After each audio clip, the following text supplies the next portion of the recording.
Very much like to go live now. Oh, there we go. Things are working. There we go, guys. And I can indeed be heard. I am going to turn on the tabletop audio. Some intense combat music in for your guys' ear pleasure. I will try and find a way eventually to see if I can get this tabletop audio specifically to Yeah, we don't hear anything. Yeah, I know.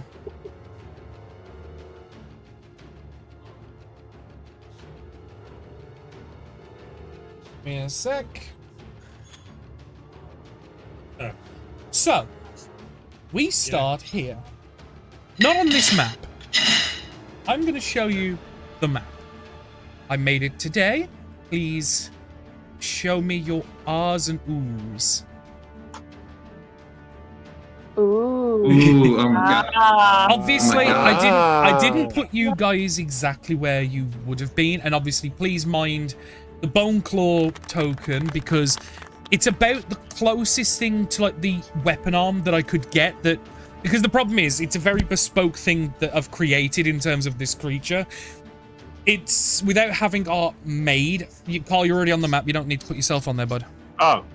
Sorry. We can't move our tokens, that's why. Oh, can't you? Oh, okay, please. Drag tokens on and I'll delete them, and obviously you can... Ben, I'm going to say thank you. I'll delete the old one. Sorry, yeah. So, which one can you move, Liam? I can move this one. Then, oh, too far. There you go. And then I'll delete Matt, because... Fuck Matt. So, last session.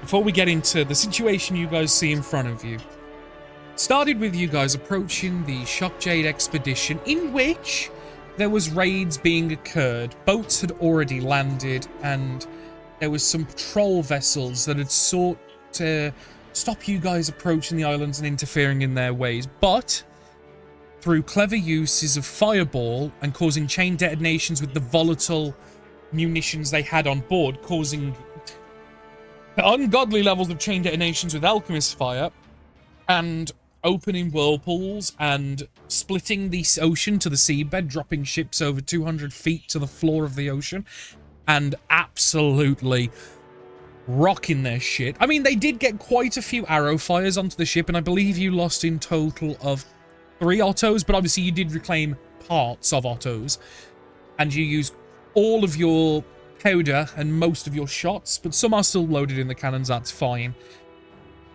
But you managed to push through this blockade for whatever good it did, but I don't think they expected ships of your guys' size to ever be approaching.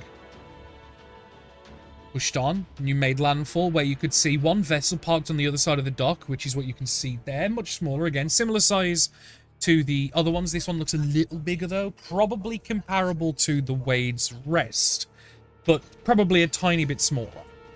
You can see them loading crates, and you saw one person that clearly stood out as the leader, heavy quote marks. Humanoid in size, tall and rather skinny, but carried an arm on his right side that was mechanical in composition and about 2 to 3 times too big for him. Carrying it with a heavy lumber, this machinery of clockwork and steam moved in tandem with him. Large, elongated, clawed fingers from the end, and himself looking, for the most part, the best way I'd describe it is unstable, as he looked twitchy and like a tweaker, like is the best way I can describe it.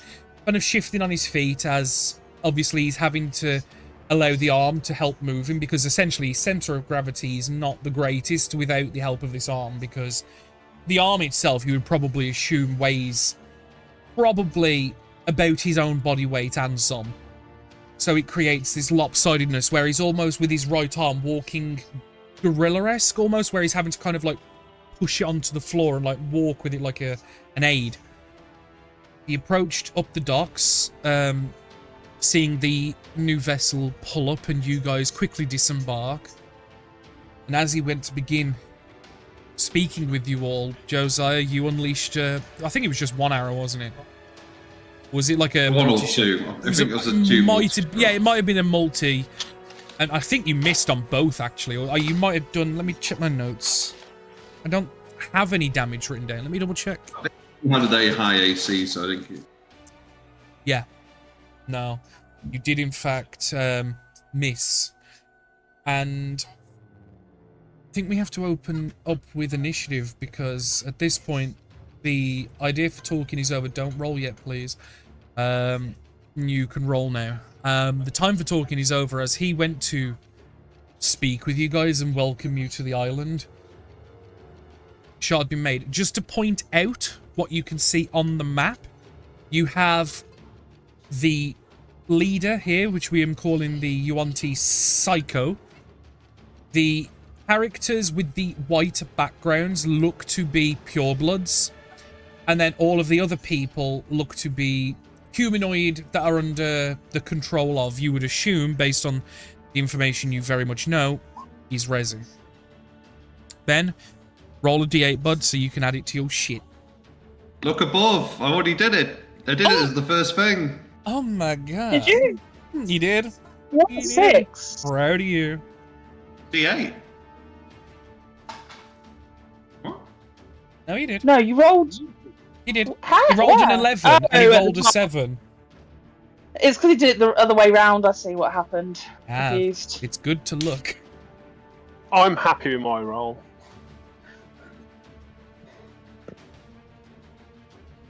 Is that because you're last?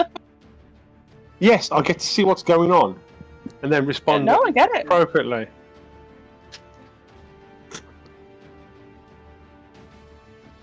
Oh, there's a lot of people. Yes. So allow me to just quickly roll some initiatives. So first we'll do it for the people. The people say, how does a 3 sound? Pretty awful to me. Thanks, Bob. Then we go to the purebloods. The purebloods. Oh, they're up for this. Yeah. Although they only have a +1. And then the Psycho. He has a pretty good initiative. Fuck you know. But he gets 10. He gets a 10. That's okay. Slap that shit in descending order. As Liam. First to act. Bodhi. Yeah. you Just gonna checking these are the pure bloods here. The ones with the white background are the UNT purebloods. You do notice... It's right, I'm just pulling up the stat block. You do notice when the shot... Because I remember saying this. When the shot rang out, you did all notice that the UNT kind of like... Oh, shit. Like, you know what I mean? Like, they know not to get in the way of this guy, and you've just provoked him. So, for the most part, you're probably going to be... okay, but you might not. We'll see. It just depends how things play out. So I'm gonna go there. Hmm? The top of the stairs. I'm gonna use my bonus action to rage. and you're going to see what Where's your mine? wild mage rage does.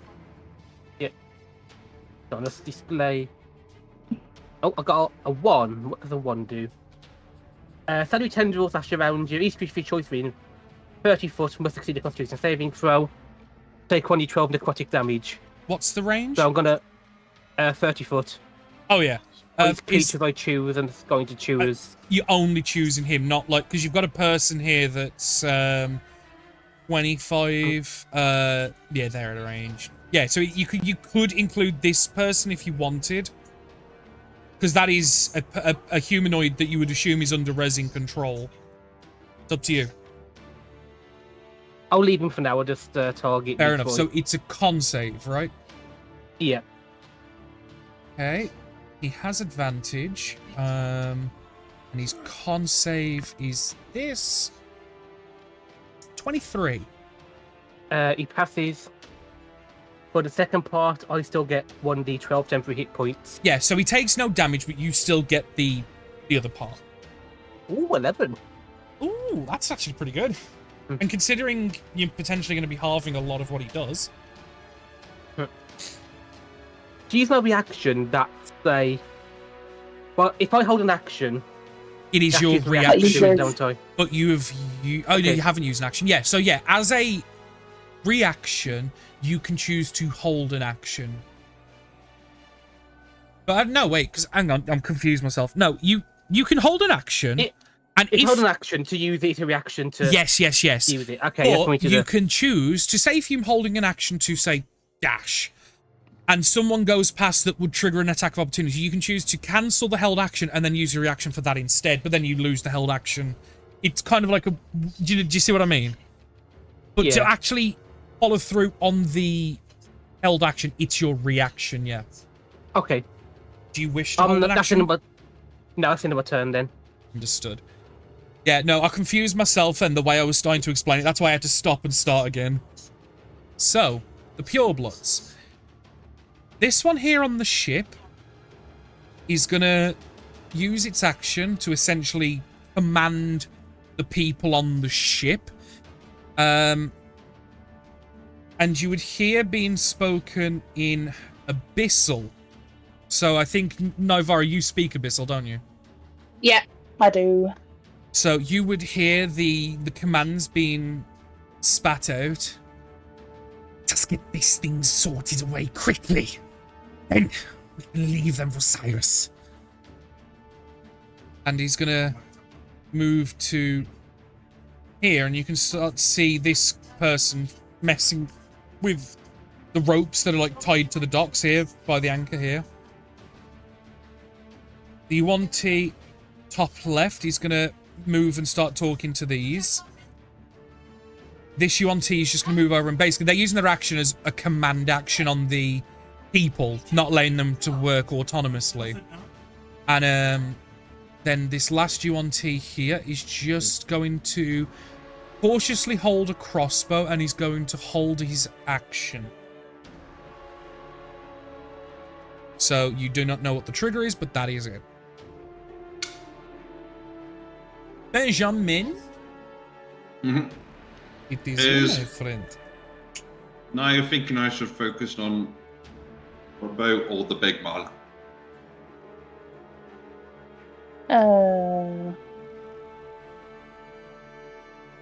Big man? Okay, that's fine. So I will. Big man. It's the big Yeah. man. You're Go a big old man. DPS. Do you want me to copy and paste all the shit I'm doing in chat log? Just do it. Spicy. So I am going to do Please my don't copy bonus. I'm going to do my bonus action and place my PP, my seal, upon him. You're going to lay your PP on him? At level 10, it now gives me the ability to make one attack.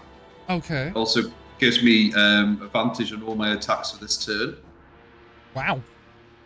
Yeah. So, So then, big PP goes strong. yep. So now I'm going to attack. I'm going to do 3 attacks with the longbow from the first bit. So 1, 2, 3. The first and last hit. Right.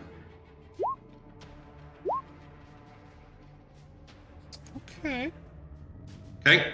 Now I'm going to do my first proper attack. I'm going to fire 3 again with advantage. Oh, I just realised. These aren't applying the negatives 2s on. I mean, they still hit. The 25 down to 23 still Oh, hit. no. I just realised I forgot. 23 still hits, so don't worry. So the first 2 do hit. Yeah, Uh, but proceeding forwards, yeah. Oh, Crit, I feel like that hit. crit. 21. 21 hits. Okay, so boom. 4 in total. Okay, so 21 in, and then 23. 33 in those 2. Okay. Okay, so now I'll do my next attack. I'll do 3 shots again. Advantage 1, Oh, mate. 3. Oh, they all hit. I will say. 22 minus 3. Oh, it's 19. it's -3. No, 19 miss. I thought it was -2. My bad. I misforgot my own shit. 20 is the magic number. So Yeah. that is 16, 25. shit. And are you gonna? Can someone ask the question now? Is there Two more? actions there again. Yes, I am. So I gain extra attack in addition to your normal action and any possible bonus action. So yeah, I will do my Did you get next 3 attacks again? 2 attacks again.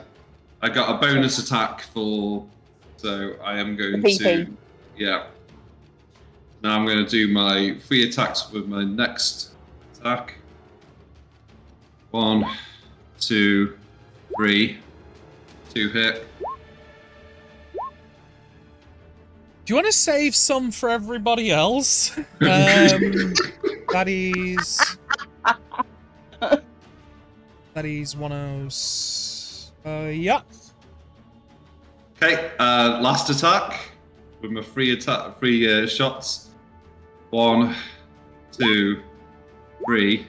And for the last attack that hits with that, I will pop my PP, which is now 3d6 of damage. Okay. So you got 3 hits there. Yeah, 1, 2, 3. What's the damage type of your PP? Necrotic. Okay. That's fine. So that is 28, 37, 47. So that would be... okay. I'm starting to look bloody. I'm Josiah, and that was my TED talk. Okay. At the end of your turn, he's going to use... Oh, actually, I'll move forward as well. Can I just move forward? Go on, go on. Move up. Okay, yep. At the end of your turn, he's going to use 2 legendary actions, and what you see is he basically, as he's taking this barrage of arrow fire, he kind of puts the arm in front of him, basically pivots ever so slightly, so the arm is taking the majority of the damage, but it's still going through, and you can see like some of these arrows grazing as he's like wincing in pain. And you'll see him reach for a pull cord that's in probably the equivalent of the shoulder joint and rips it out, like actually fully like rips it out. And you just kind of watch as the arm starts, you see it starts to, the gears start to whir at twice the speed, and you can see things just start to move and jolt. And you kind of see him for a moment tremble, and then just as it then focuses and stops and goes back to a rhythm, you kind of just see him take a breath in, and he lifts the arm up under his own power as some effect has been activated.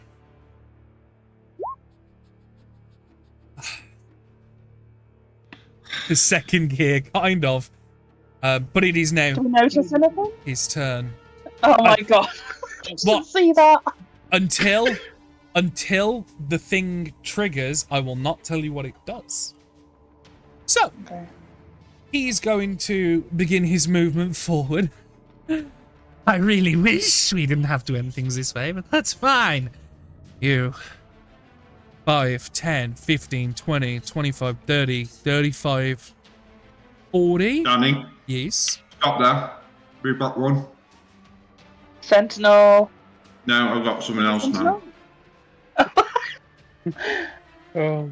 I'm listening. What is it? I'll post this one because this is a new one. So It's been at that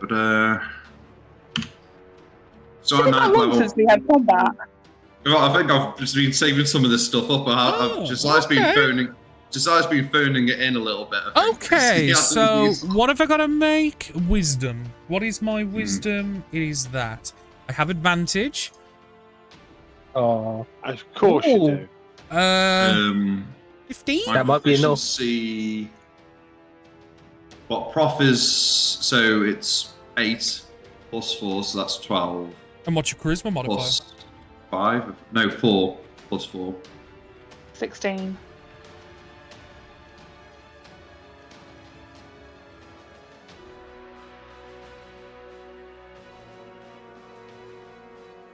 So what is your DC, Ben? It's 16, I think, isn't it? So it's 8 plus 4 proficiency plus 4 charisma. Charisma. 8 plus 8. 16. Okay, so it's a fail. So, if they fail, they are thrown back 33 feet and knocked prone. Fair enough. 5, 10, 15, 20, 25, 30. He's gonna fall prone. He only moved half his movement speed, so he's going to use the other half to stand up. Because he has an 80-foot movement speed. Oh my gosh. It's a psycho. Yeah. They're not great. Yeah, but it'll be left thing. No. Because I was... This was my front square here. And I went to there, which triggered it. He moved back to here. And then he used the other half to stand up. Yeah. So I have exactly used it. Fine. I'll see you in a moment. He's going to use his action then, instead of doing an attack, because he doesn't have the... Actually, no, he does have range, but does he want to? Do it. Fuck it. Okay, no, I'm going to attack Barnet 4 times. Yeah! It was... I have a recharge ability, and I was like, do I use it? Do I? Because, like, you pushed me out of range now. Okay. But I thought... Hang on, one shush. Oh, sorry. Shush. I forgot for a moment that I had 15-foot reach instead of 10. I thought I was out of range. That's why I was going to do the other thing. But no, I'm in range. Right, so what was the first thing, Liam? Do the first attack separate. Okie I'm going to dokie. do my reaction to reroll my table. Yes. Right, so the first attack is a 27. That hits. So I'll Do roll you my wish table, to... you roll damage. Yeah. Yeah, that's my reaction to do that, though. 1. Roll damage first. It's when I take damage. Okay. I got the same thing again. So the first damage is... What? 22 down to 11, slashing, magical. But magical So that's my doesn't 10 matter. points. That's my 10 hit points gone. You need to make a Constitution saving throw now. I need to make a con save. Very good, very good. I have advantage. So how does a 23 suit? That passes, but I still get my D12. 10 hit points. Oh, also, one second, Liam. Let me roll to hit again. I forgot the effect that I activated with my legendary action means I roll attacks at disadvantage. Just bear with me a moment. Oh, 29. Okay. It's fine. It's fine. That still hits. Yeah, well, it was 27 or 29, so yeah, fine. Either way, I forgot it gave disadvantage. So, what? So, you get 10 temp HP, which overrules your 11 temp HP. I lost 11. It was, oh, does that you hit him happen? for 11. It's when I take damage, I can. I thought it's when you are re-roll. attacked, you re-roll. Okay, fair enough. No, So it's when I that's take your damage. reaction done. Yeah. Fine. So now I'm assuming I can just roll all the other attacks just in Yeah, one everything go. just happens like Right. normal So now. the next attack, 19? That still hits. Oh wait, no, sorry, it's not 19. It's 14. I forgot it's disadvantage. Does a 14 hit? 14 misses. 15. 15 misses. And 22. 22 hits. It Doesn't that should be be 25? 25, yeah. What was that, Rose? The middle The one's Third 25. attack. Yeah, it's 25. Shit, so and 15. 2 hits, sorry. My bad, thank you, Rose. I appreciate you for the honesty. So I'm going to roll all the damage So I think together. that Liam was trying to- Actually, no, I'll roll it separate because for the sake of halving. So the first lot of damage is 15 down to 7, and then 17 down to 8. Okay.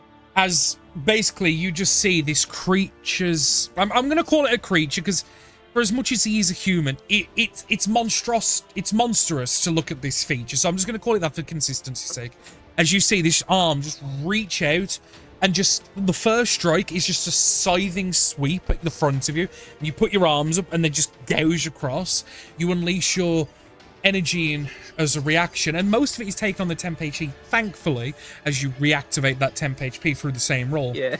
The second attack does not make contact, but then the barrage of these next 2 attacks as this unsettling, just incredible movement just starts waving in and just crashing into you. as you take all that damage, it is his turn over. Nivara.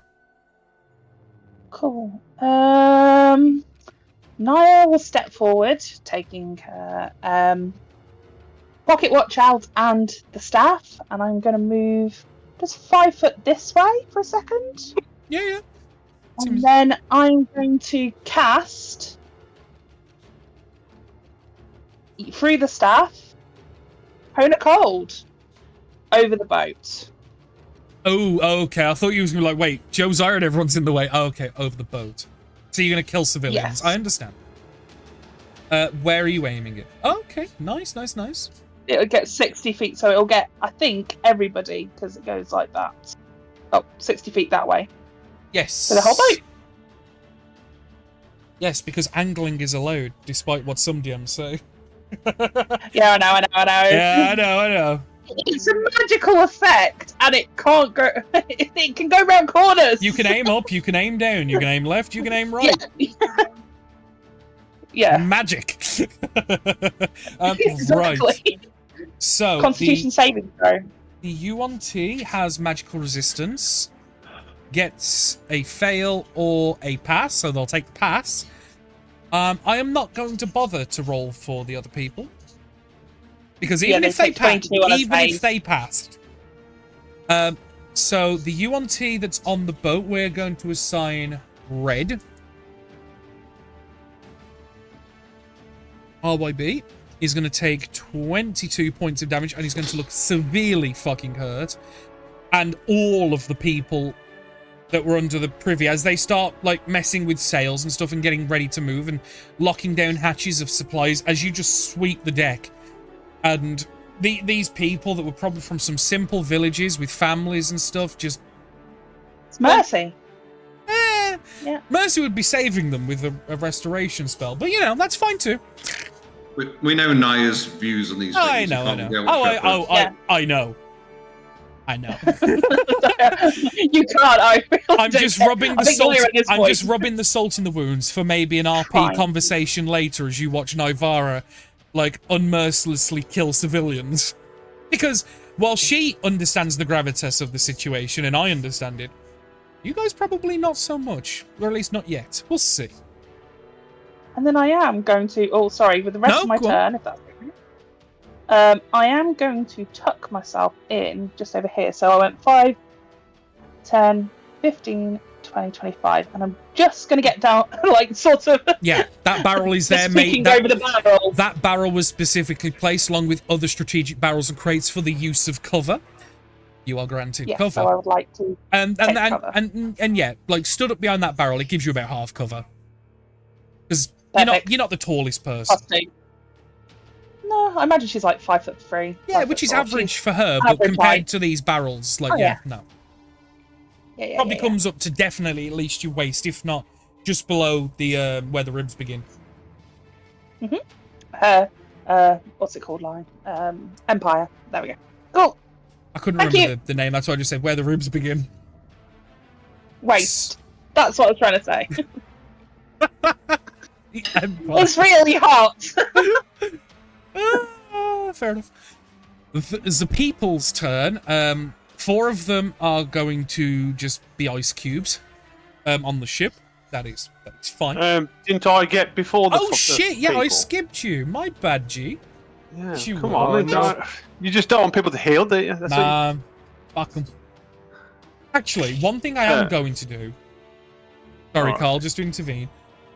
I'm going to use a legendary action point of the SSSycho. And he's going to move his full speed for 1 action. Well, legendary action. Just going to go 5, We also 10, have someone on their way. 15, 20, 25, 30, 35, 40, 45, 50. There we go. No! Go away! Go away! Okay. Sorry, carry on. Are you there, Danny?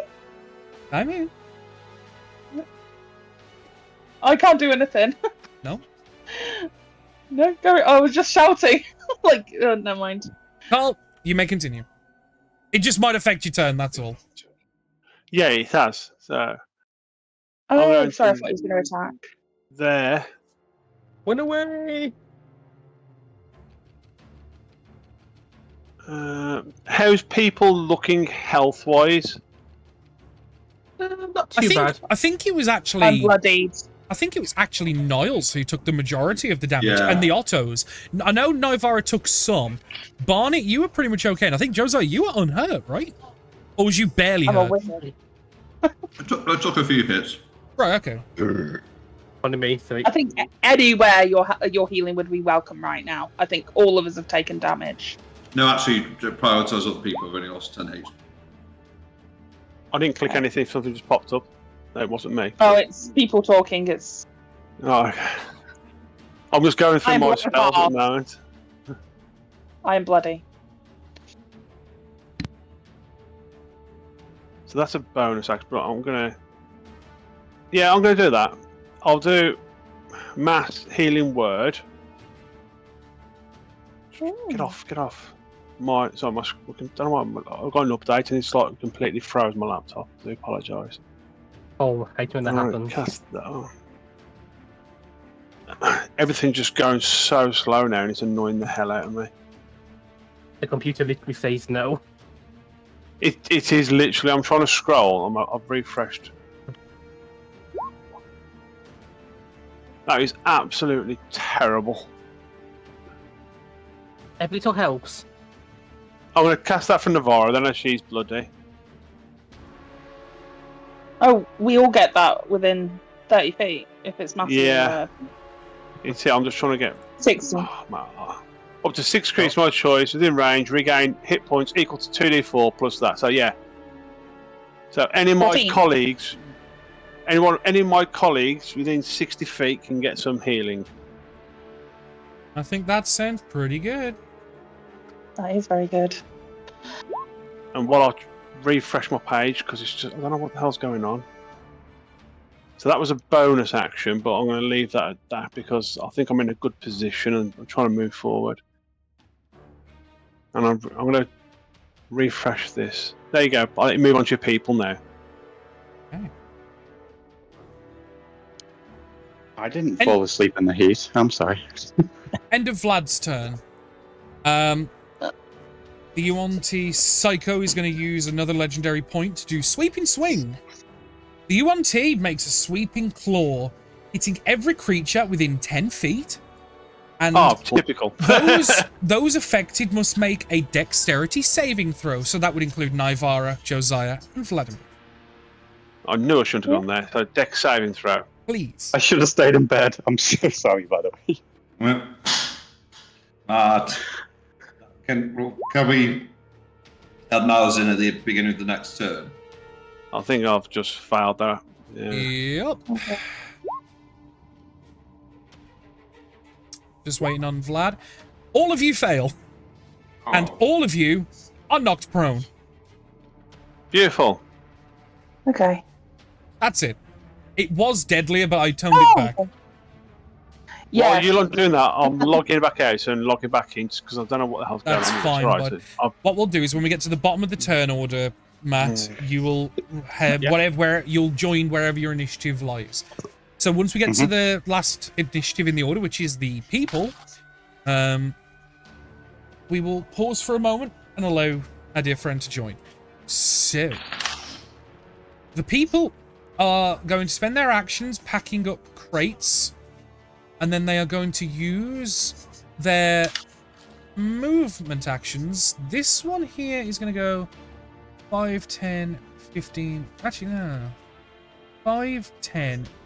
And he's just 15. And he's going to pull out a short bow and just going to hold his action. Going to pull short bow and hold their action. And he's going to do the same. As they're kind of just like gauging the situation and they don't... Because the point of the supplies are... They're meant to be getting on the boat that you guys are all currently occupying the dock of. And they're currently a little... What do we do? What the fuck do we do? But that is going to be their turn. Matt, are you with us? Hello. Are you with us? I am now, yes. Right. Drag yourself on the map and pop yourself on the Call of Chaos vessel here by the gangplank. There we go. And get your ass in initiative.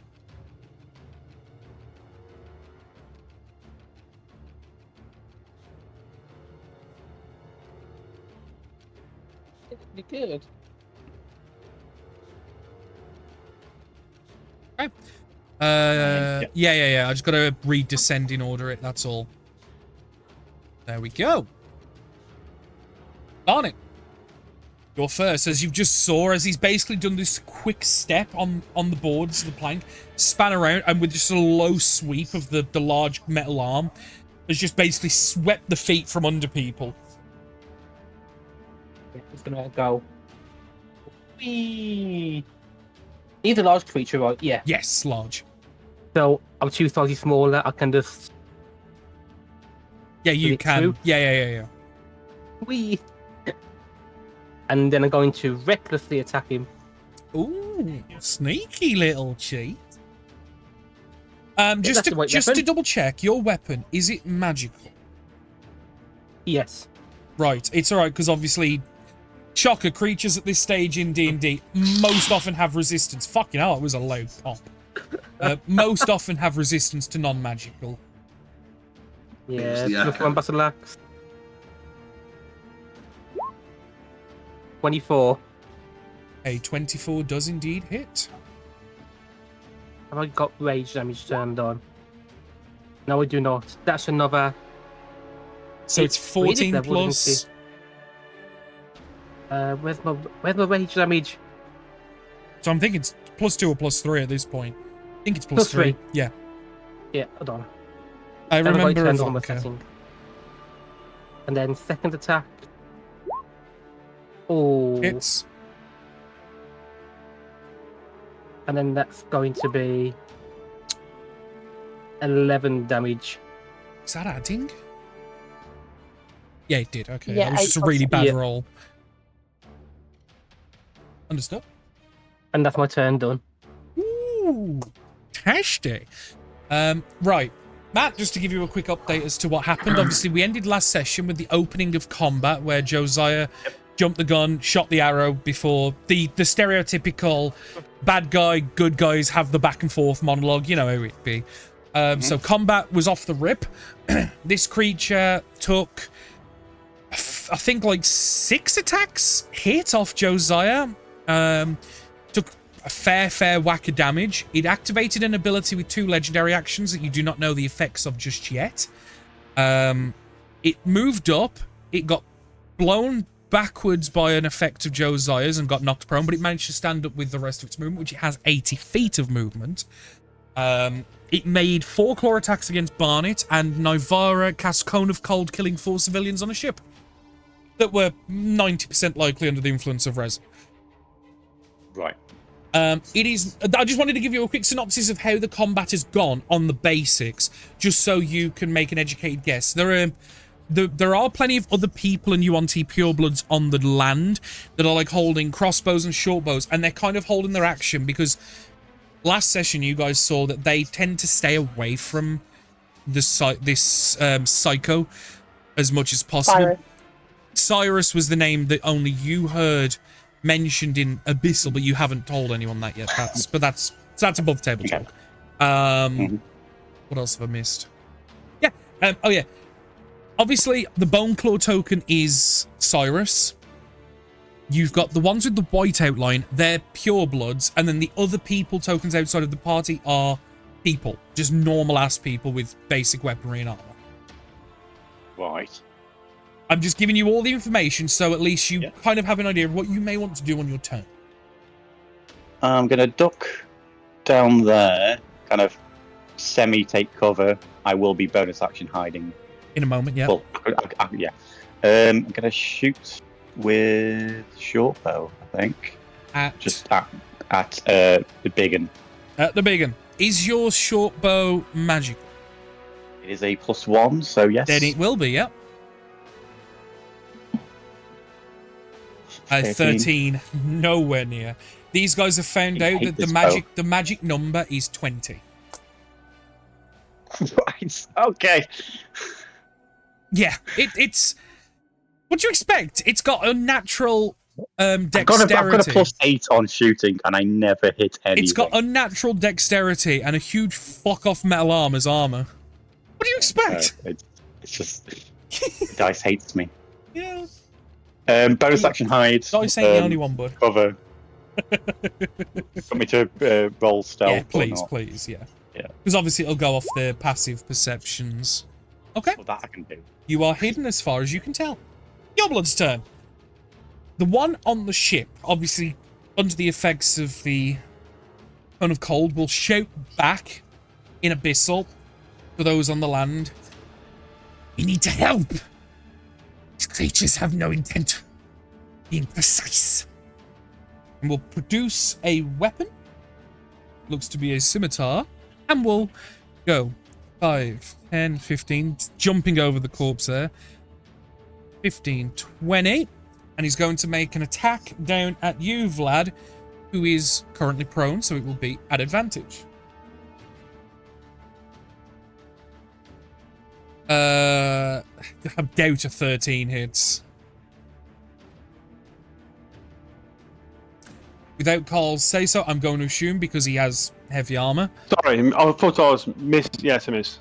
Yeah, that's I thought I was fine. on mute. Sorry, my apologies. The other Yuan-Ti purebloods are going to step up, and they're going to produce short bows. It's not crossbows, sorry. They have short bows. Crossbows are what the people have. That's where I got confused. And obviously, hearing the commands from the other pureblood as they got attacked, they're now going to join the fray, because essentially, they were going to stay out of the combat and let Cyrus deal with it unless provoked. And, well, Cone of Cold does kind of do that. Problem is, because of Cyrus, the only viable target is Barnet, who's, I would say, at the very least, has full cover. Shit. Fuck it, they're going to plink 3 shots at Nivara, because you were the one that attacked him. He's going to be at disadvantage, mind, because... And would I still get cover, because I'm behind the barrel? You're literally prone behind the barrel. I would say Yeah, she's got right. half cover, because the barrel isn't wide enough to cover her if she's fucking sprawled out on the floor. So I'd say it's still half cover. Okay. So the first attack is a 12. Miss. 6, no. And a 13? Miss. Fair enough. It's one problem, obviously, they don't have synergy. Because he's knocked you all prone, and then they're like, oh, boss, what about bows, man? Yeah. End of the purebloods' turn as they're seeming to have basically set up just like a plink wall. They don't really want to get close if they can avoid it. The one has no choice, because unless they dive in the ocean, they got nowhere to go. It is now going to be Josiah's turn. Just to clarify, Yes. is it 5 feet I get disadvantage on range, or is it if I'm in range? If you are within range, melee...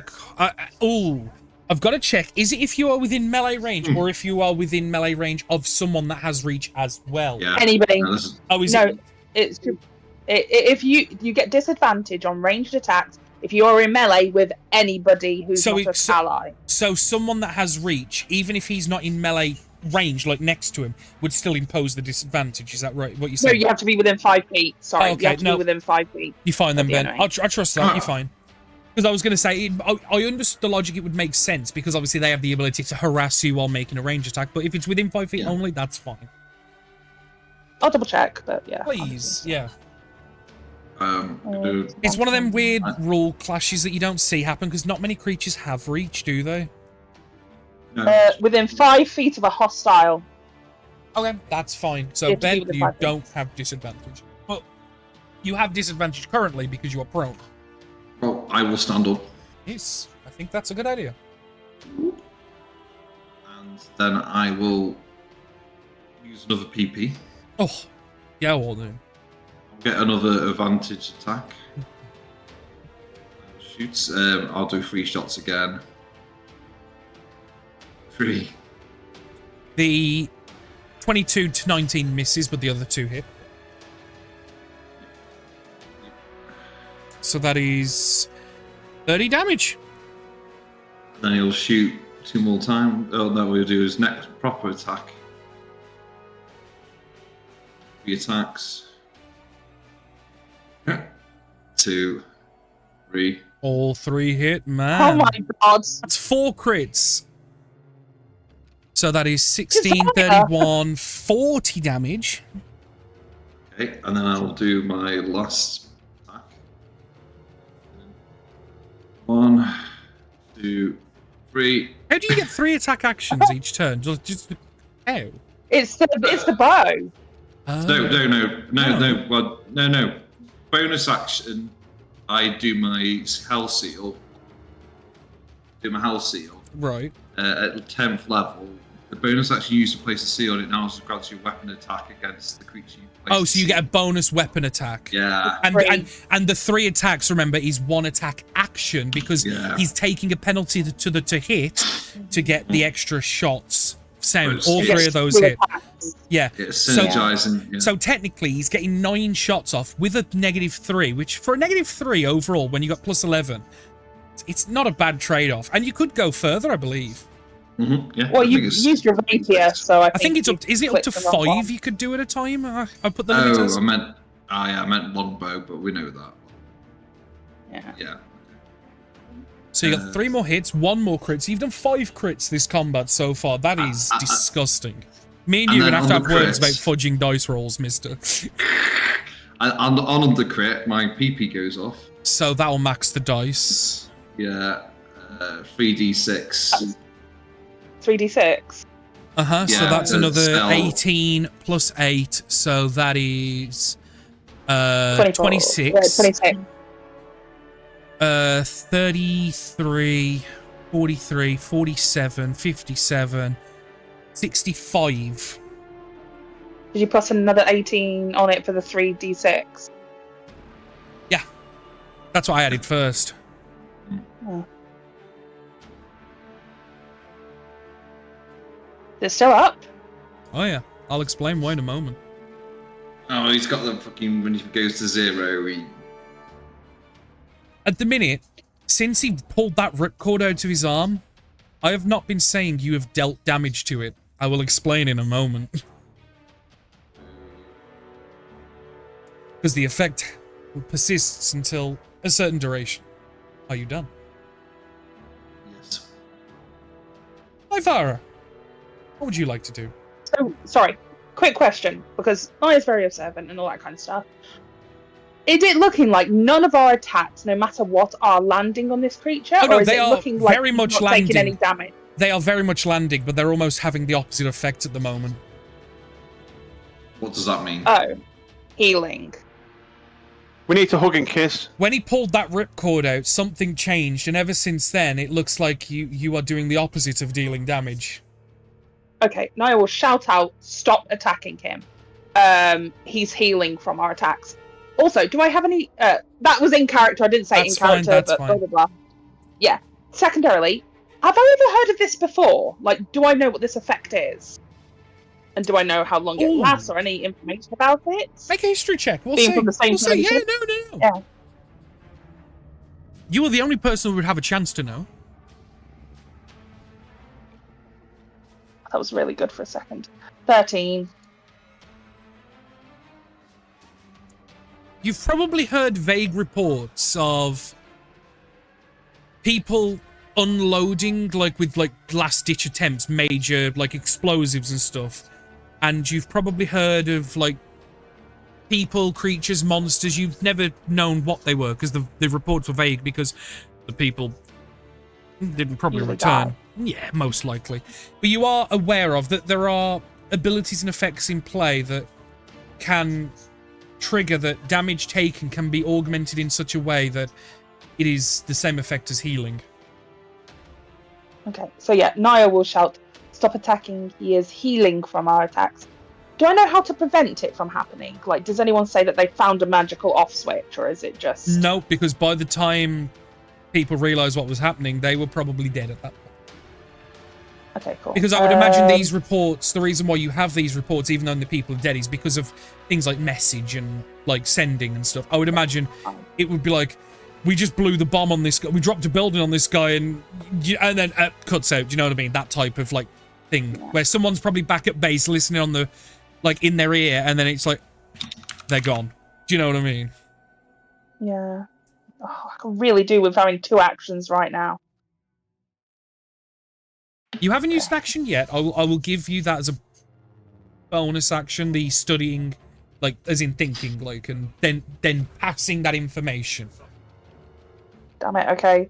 That makes it even worse! Oh. Dolls. I thought having your action would be better. I thought I was being nice. You can't win, can you? Daddy, no. Oh no. Okay, I'm going to stand up. Yes. So if you turn me, and then I look to Barnet and to Vlad and just go, get out of here as quickly as you can. Get away from them. And then I'm going to move round. Okay. Oh, is this stupid? Is this stupid? Let me put you upright. There we go. That's so stupid. So you've spent 15 foot to get up, and then you've spent 10 foot to move. No, 15 foot to move, because you can't move through him. So you've used all your movement, you've used your bonus action. What do you want to do as an action? Knowing that this person can't take any damage and we're in melee, meaning we're just going to get hurt. We are just going to get hurt. I'm going to get out. I am going to offer, if he accepts it, to take Josiah with me and Dimension Door away. Not all the way away, just like, yeah, cool. I'm taking him over here. Like right at the top of the map. Yeah, that's fine. Do you want to ping it for me just so I can see and I'll move you guys? Yeah, please. Just over here. Whip! If I can, I just want to be just out of his 80-foot range, knowing that he's zipping around everywhere. I want to get just as far enough away that we're still in range to do attacks, but it's going to take him at least. You're 85 foot away and Josiah's 90. Perfect. It is that's the end of my turn. Psycho's turn. And he's going to just judder, and you see the left arm, which is his flesh arm, kind of trembling as he kind of just cranks a couple of things on the arm, a couple of gauges. And what you start to see is at the ends of the claws start to drip, and the floorboards underneath start to and burn with acid as he's used his action to activate Imbue with Acid, which basically means on his next claw attack he will deal additional, surprising, acid damage. But that is his entire action to do that, so he can't make his 4 claw attacks because he's done that now. And then what he's going to do, he's going to take 1 step towards Vlad like that for 5 feet, and he's going to end his turn there. At the generous of you. At the end of his turn, the additional mobility and augmentations that you saw when he pulled that rip, because again, when he pulled that ripcord to activate the ability which Novara spotted, the cord came fully out. It wasn't like a ripcord like on a mower that then retracts. It was like a one and done, yank out, done. If that makes sense. It's a once ability. Okay. It's a once per day ability essentially, where I will read it now. It is called Frenzied Regeneration. It costs 2 legendary actions. It is once per day. Until the end of their next turn, so which is now, any damage that they receive, not counting any immunities, resistances, so it has to be the actual, what they would have taken on their hit points, actually heals them instead. But all attacks during this time are at disadvantage. So, the 155 damage you dealt before he activated this ability, minus the 163 damage dealt, he's back to full.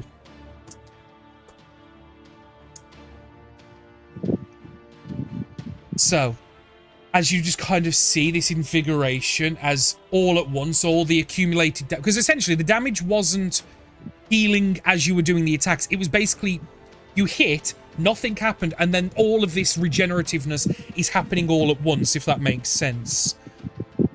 As you just kind of watch the machinery go into overdrive and you see some wounds, cuts, blood retract, you see the armor like tink, tink, tink, and pull back into place and nice straight as it was at the start. And cricks his neck as like just some of the joints just crunch as the arm puts itself back onto the ground as he can no longer hold it during this frenzied regeneration process. I don't suppose you have healing abilities quite like that, do you, cleric? Shame. I could assist if need be. It's your turn. Lad, what do you do? Right, I've thought about this now. I don't like the fact that you're sitting on my backside as such. Well, not only that, I was saying you've got the bloodied pure blood behind you that's trying to stab down at you and missed, and now you've got Cyrus that he's looming over you and basically like so I'm going to miss at this you, step talking. 30 feet away, please. Ooh, very I'm good. going to go towards my colleagues up this way, the top north. Do you want me to just straight 30 feet, which will get you to there? 30 feet up, and then I'm going to stand up and rush as far as fast as I can up to my colleagues as well. 15 feet, and then 5, 10, 15. Now, unless you use your action to dash, that is all you can do. I'm going to dash. Okay, so 5, 10, 15, 20, 25. I'm going to assume you move over very slightly like that, just to split the diff between the two people there. Yeah, that's fine. Okay. Thank you very much. End of your turn. That'll be me done because I can't do nothing else. End of your turn, he's going to use a legendary action point to move up to his movement speed towards you because he doesn't like that all of his new friends. What? So he's going to go 5, 10, 15, 20, 25, 30. Doesn't Barnet get a reaction? Nope, because he has flyby. Does not provoke attacks of opportunity. He's built with unnatural speed. He's immune to attacks of opportunity. Because by the time you turn to swing, he's already gone. 5, 10, 15, 20, 25, 30, 35, 40, 55. No, 45, 50, 55, 60, 65, 70, 75, 80. Oh, come off it! Why are you running? Really? You're a healer, aren't you not? Surely you would not like to learn how to heal more. Okay. People say, really? She tickled me. I didn't realize, like, you done all that, and it was just like, well, one legendary action. Yeah, sound. I'm here. I'd imagine you like, right, this is good. Bosh. Get up, dash, and then you kind of turn to see how far away you've made, and he's there. So literally, you do all this, and it's like, oh, thank fuck. Okay, I've got a bit of breathing room. Turn, and he's face to face you again. And then I can imagine in your head, you're kind of like, fuck sake. I am actually saying that. Leave me alone. Yeah, no, this guy is... He fast. He very fast. But, people's turn. Now there's actually... Now you've actually done them a favour. So this guy's going to go 5. He's going to grab this box as an action and then go 15, 25, action, 10, 20, 30 to there. And basically, I'm going to give him a symbol because he's basically carrying... He's carrying box. And the other... people are going to do the same, as now you've cleared the docks for them to actually do the work, because they don't want to get involved in this fight. So it's going to be 10, 20, 30, action dash, 10, 20, 30. 10, 20, 30, action dash, 10, 20, 30. As they're all going to start making it towards the docks now. And they're carrying like these large crates full of what you would assume is shock jade crystals. Barnet, it is your turn. You can see these, you see obviously all of that commotion suddenly getting dashed inland. You can see the one UNT that was stood over Vlad, kind of like...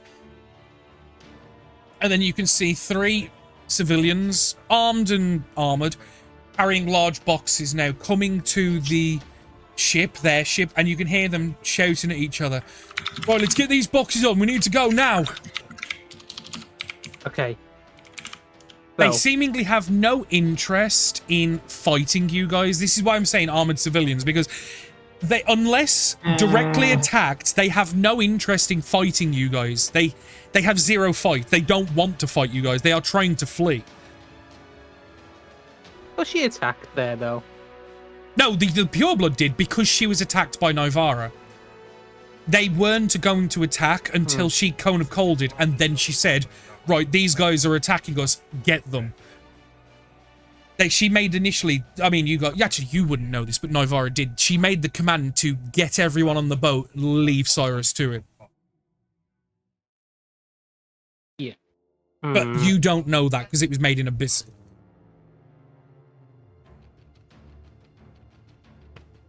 It is your call. If Barnet would attack them, attack them. I'm just giving you a visual of what they are doing, and they clearly show no signs of trying to attack you. But if you still wish to... No, if you still wish to, go for it. So Barney's going to move to there. 15 foot. And then swing recklessly. If I... Oh, my character sheet's gone. What's happened there? Hold on a second. I know. I've got nothing to swing. There we go. Now I can swing. So recklessly. 26. 6 hits.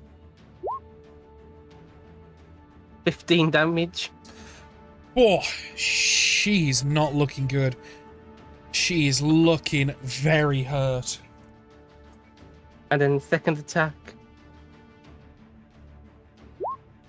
Yeah, that hits. Only 9 this time. Just your rage damage was enough. She had 3 HP left as she kind of stands at the dock and kind of sees the people. She's looking more at the people coming with the crates and obviously the person who attacked her, which is now far in the distance. She's not worried about that effect now. You kind of just run up the dock and just with the great axe just whoosh, whoosh, and just 2 gouging strikes across the midriff, hitting underneath a lot of where the clothing and armor is because she's used to fighting people her own size, and you just cleave it down, no problem. Then that's 15 foot, and I'm going to move another 25 just to get in front of this guy. Fair enough. And that's my turn done. Just need to delete. Oh, and, there we go. Nice. I'm gonna run up to there. And then panic. Because you've just realised you've missed the gangplank and now can't get any further forward. No. That's where I wanted to be. Jump. Okay, yeah, I'm in range again. I'm gonna go with the bow again. Please be good. Behave. 17. No. Good roll, but no. Hate this bow. Oh, it's such a shame, dear boy. Bonus action hide. Well, that is a crying shame, now isn't it? Your lads. And they'll kind of hiss at each other in Abyssal, which Nivara, you would notice from the 2 nearer ones, that they are making commands to protect the people moving the cargo and to attack the one on the dock, referring obviously to Barnet. So this one's going to go 5, 10, 15, 20, 25, 30 to there. 5, 10, 15, 20, 25, 30 to there. 5, 10, 15, 20, 25, 30 to there. And they are going to shoot their short bows at you. Because unfortunately, they didn't quite get into range. So, the first short bow attack is a 10. Misses. The next one is a 20. Dirty. That hits. Hold on. Oh. I'm going to use my reaction to do my... I'm assuming he's 15 as a miss, right? That's a miss, yeah. Yeah, it's alright. I don't need to go back to it, that's all. So it's only the 1, okay. So. Oh, it's the 2 this time. I can teleport to 30... you can teleport to 30 foot in occupied space you see. I am going to... Oh, no, that's 2 separate staircases. Assume they're connected. Liam. Oh, okay. The problem is, when I actually pushed them together, it looked weird with the head, but assume it's one big set of stairs, and because I've had to make the docks too wide, but assume those pillars in the middle don't exist. It's one big piece. I just couldn't find a thing to cover those posts. So no, you can stand there. That's fine. Then as a bonus action, I can teleport on all my turns going forward. Okay, so you've teleported to there, and then teleport actions going forward. Okay, very nice. So let's go to the damage. What damage should I take? I'm going to roll out now. Sorry. Yeah. I was waiting for you to do your shit. So you take 6 points down to 3 piercing damage. Okay. And that's it, because the other one missed anyway. It would have now gained disadvantage, so definitely can't hit. Well, actually, I'll roll it just in case there's a crit fail. No, just about this. So we now move to Josiah. Okay, I'm going to shoot man with box here. Ah, that's mean. Nice. It is a little bit. Have you ever shot? Yeah, I think the Geneva Convention is against shooting men in the back that aren't fighting you with boxes. Specifically. No. Actually, The rules are under an enemy flag. If still, that's a fair game. So. Oh yeah, no, they have to because he's still technically aiding the cause. They don't. Yeah, no, you are right. You are right. You can't guilt trip me. He's right. I got it wrong. I will admit it when I'm wrong, unlike some people. Rose. These all should be -3. I'm just throwing shade for no reason. These all should be sorry, -3 each. Okay. Yeah, no, I just threw shade on Rose for zero fucking reason. It was just because she was like, They're like, yeah, fuck you. Okay, the 22 to 19 misses. The other two hits. That is 25. what, the guy with the box? Oh yeah, he's dead as fuck. Oh shit, yeah, no, it was the guy with the box. I was thinking it was, yeah, no, he's dead as fuck. And like literally he kind of falls back as these arrows like hit him in the back, and the box just kind of just crashes on him, splitting it open, and which you do see it is full as realistically can be to be carried by a single person, full of shock crystal. Ah, they're gonna have to scoop it up now. Right, next attack. What, the guy or the crystal? Both. The crystal, probably. Yeah. Yeah, he's going to, do his 3-shot attack into Big Boy again. Check after the first one as well. After the first one lands, just make sure that it is actually hurting him. Well, they're all missing now anyway. Yeah, that's real bad. You were doing so good up until you healed him, and now you know. Do you still, although you attacked a different target, do you still get to use your thing to do an extra set of attacks, or is that gone now? I've got one left, but I'm saving. Oh, is it a charge? Okay, cool. Yeah, no, Ben. When I made that, I did think, yeah, because you guys are capable as a team of doing a lot of damage. And I thought, yeah, that's going to fuck you guys up a little bit. And yeah, I did wonder if you'd like... Especially me, I'm very sad. Well, Ben, I'll tell you this. On your own, that first turn, you did 108 damage. Then, on your... When you unknowingly healed him, you did like 70-something damage, but also at that point, everyone else did chip damage as well, like of 10s and 20s and stuff. So it all added up. But no, like, yeah, like the because I wasn't going to use it right away, but with how much damage you guys did turn 1, I was like, no, he needs to, otherwise he's going to die. So it was like, it was a shame. At least it's out of the way. Okay. Oh yeah, well yeah, it's a one and done, because essentially he'd have to then spend a lot of time getting, basically putting the ripcord back in, but there's other mutational overclocking effects and stuff, because if he did it too much, he'd probably burn himself from the inside, do you know what I mean? Don't overload your CPUs, guys, bad shit. Got Bitcoin, though. Are you done, Ben? Yep. No, Vara. Cool. Oh, can I go there? Take it down. I don't think I'm leaving his range. Yeah, that gets all of them. Amazing. So, I'm going to move over here. Just to point out, Rose, if you're going to do the spell, I think you are, I would probably say the ones on the stairs, because of the height difference, might not get affected. And if you then angle it up, this guy probably won't get affected. You ain't going to get them all, because it's a straight line, isn't it? Because you're thinking of elevation. That dock is about 15 foot high, I would imagine. Probably 10, 15 foot high. Okay. That's fine. I mean, I did have another I'm just plan. warning you because I can do think that I know what instead. you're going to do, and I just want to warn you before dropping it on you. Okay. You can still more than happily do it. It just We means just you're don't not get going to the box, get. man. It just means you're not going to get all four. Yeah. You're going to have to pick and choose.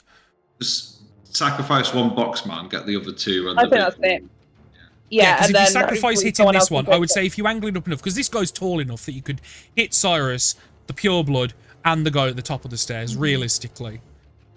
With a bit of Until finagling. Barnet moved, I could have got everybody, but Barnet moved right in the middle of what I wanted to do. Oh, you're going to damn it. fireball it. Well, it But did the make me thing laugh is, because I did also see Niles aiming up a fireball, and then Barnet put himself right in the middle. But this is what I was happens. thinking about it, But if Niles had have said that, maybe Barnet wouldn't have done it. I was only thinking it. I wasn't gonna. Wait, we've been fighting together for so long at this point. If Barnet doesn't realise how we all fight, that's not really our problem. Like, he makes it our problem. Anyway. No, but you can't blame him if you didn't warn him. I'm going to be there, and I am going to shoot a lightning bolt up, and I'm going to sacrifice the one here, and just shout at everybody, make sure that they don't get the shock jade crystals onto those bolts. It's worse. And yeah, lightning bolt. Right. Yeah, that is the right spell I'm trying to do. Yeah, I figured that's exactly what we're trying to do. Confused. Crow use a says third level. damage. You're going to upcast I just it? got confused. No, I used a 4th level spell last turn, but somehow I've marked off a 3rd level. I've not used a 3rd level. Oh, I don't know. I don't know. Nobody told me nothing. Ooh! That's a big hit. I am not going to bother rolling for the guy with the box because they have... Dead? Let me check. They only have 11 HP standard. So, even if he passed, you know. The UNT, though, does matter. So, the UNT is going to make their dex... I thought it was con for this. I thought it was dex for Firewall. No, it's dex. It's dex for a lot of, like, these big spells. Yeah. I think it's probably for the benefit of Danger Sensor Barbarians, isn't it? 18 does pass. We're going to assign this mofo the colour of blue, because that is the next one in the queue. So, BYB. Cyrus? She takes 18 points. Cyrus, as you cast the spell, you notice the electrical energy immediately attach itself like a lightning rod to the claw, as he takes no damage. He's immune to lightning damage. Okay. As it kind of just, basically just, as it goes to arcane and goes for center of mass, you watch as just large arcs of energy just ting, just attach itself to the thing and dissipate, and then the bolt carries on forward, attaching itself to the other that you targeted. You know, things could have gone far more simply if you would have used your words first. No matter. Oh. Are you done? Niall will respond, I've got some words for you then. Fuck off and die. And yeah, that'll be the end of the turn. Shit! Yeah. She doesn't care. I think I it's know. been pretty No, I think hatred. no, I think out of everybody, you have the most right to be aggrieved. Yeah, you're. But you know, in that aggrievance, there is going to be a sneer, and a slash of the claw as it's going to swipe out at you. No longer at disadvantage because he's no longer under the effect of the frenzy. 24 to hit. Yep, that hits. Yeah, this is going to suck as well because the imbue with acid is... Oh, actually, does the imbue with acid recharge? No, it does not. So, the claw attack itself first is going to deal a total of 10 slashing damage. Okay. Then, we are going to add an extra, and this is all acid damage, 48 acid damage. I'm unconscious. Deaths, dead or just unconscious? Well, I had... No, I'm just unconscious. Okay, good. 48. Okay. Can you roll for me, please, a Constitution? Can you... Actually, I don't think you can pass it, because it's 58 halved. Can you make, like, a 26 on? No. Can you roll for me a... I got a natural 20! Does that help? No, it's not an attack roll. We've learned this the hard way. Rose, can you roll for me, please, a D100? You want high, remember. You want high. Do I just auto-die? 23! Yeah, 1 is auto-death. Oh, fuck.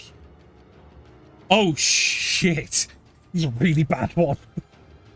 Am I going to have to retire Naya? No. It'll be fixed by Vlad, but for the moment... Right. Fractured spine. The target is permanently restrained and they are unable to use all muscles below the neck. Oh my god. Oh my god. This can be cured Jesus by Christ. either Lesser Restoration, a 4th level heal, and will last for 2d8 weeks. Lesser Restoration cures the paralysis condition. Yeah, we know that. So, 2d8 weeks. So, you are paralyzed essentially for 8 weeks. Or until a lesser restoration or a 4th level heal spell. That is the only ways to fix it. Lesser, not greater. No, it says lesser on the table I'm looking at. I'll take greater would work anyway, wouldn't it? Oh yeah. Yeah, If you go over, these are the minimum requirements. Lesser restoration, a 4th level healing spell of any kind, or you wait the 8 weeks. As my literally plan has as that swipe, he didn't get you with all of the claws, but as the claws dug in, the claws like wrapped around, and just the flat of the blades where they're actually quite dull, crunch in, and you hear this sickening crack, Vlad and Josiah, as essentially the spine gets fractured, as it says, and she just drops to the floor like a sack of shit. She isn't thrown or flung. She kind of get hit, and as the claws retracted, you kind of watch her stand there for a second, and then just gravity just takes away, and she just collapses to the floor in a heap. And now you. He's gonna go 5, 10. She's gonna go 10 to there. And he's gonna make a claw attack against you, Vlad. No, Josiah, sorry, because you're the one that's been hurting him a lot with your bow. 15, fucking hell, no. He's gonna make a second attack in frustration. Oh. Lovely Bobs. Have you got range? 60 feet. 60 feet. No, and shit. the one other person that could, you are lucky, Oh. Ben, you are lucky the imbue acid only works on the next attack. It only works on the next attack, because otherwise that could have killed you instantly. Holy shit, you are so lucky. So this is going to be with a plus 16 on top, so that is 31 points of slashing damage. Fucking hell. Okay. Okay. Okay. Yeah, but you got to think, imagine if I'd have done the 8d8 on top of that, all maxed. I think that would have just killed him, just outright. Yeah. Oh god, yeah. And you know what? I'm going to attack him again, because, to be fair, for as much as Vlad is the better character in this combat at the moment for healing, Josiah's been the one that's really pissing him off, because you've been plinking him with arrows all day. 29 to hit. Yeah, that will hit. Yeah. And he's going to hit you for 15 slashing damage. Okay. And then he's going to position himself over here, and he's going to hold a claw over Nivara. Don't make me. But continue. I just might. Bloody children. Oh my god. You just change my plans all the time. I had an idea exactly what to do, but now I've got to change it. Sorry, booty. Is it 4th level, you said? 4th level healing spell or a lesser restoration. So you could do 4th level cure wounds on it. Yeah, but everyone's fucked. That's the problem. But I can. I don't. Well, Do you know what? I'm just going to throw something out. well, hang on. Isn't like Mass Cure Wounds or something like a 5th level? Yeah, that's what I'm going to do. Which would cover it, yeah, because she's receiving a healing spell of 4th level or higher, so that would cover it more than. Yeah. Here you go. Mass Cure Wounds, level 5. The problem is, I think Carl had an idea to do something badass, and yeah, kind of well, that's going to. What's the range? 60 feet. So 60 feet. Yeah, which is what I was measuring. Okay. Nivara, you receive there the you healing, go, guys. and thankfully the fractured spine condition is cured, and as far as it says here, it is instantaneous. So I'm going to move to there, Josiah, just in case you decide to do close combat, so you can get some advantage. Great. Plus, if there's a fireball coming, I don't want to be in the way. Well, I think. Yeah. Anyway. And that'll be me done. Thank you. Nice. There's people. There's only one left. He's gonna 10, 20, 30, 10, 20. 30. Oh. As you kind of hear him huffing and puffing as he's carrying this large, heavy box, just trying his fucking damnedest. Bannet. It's you.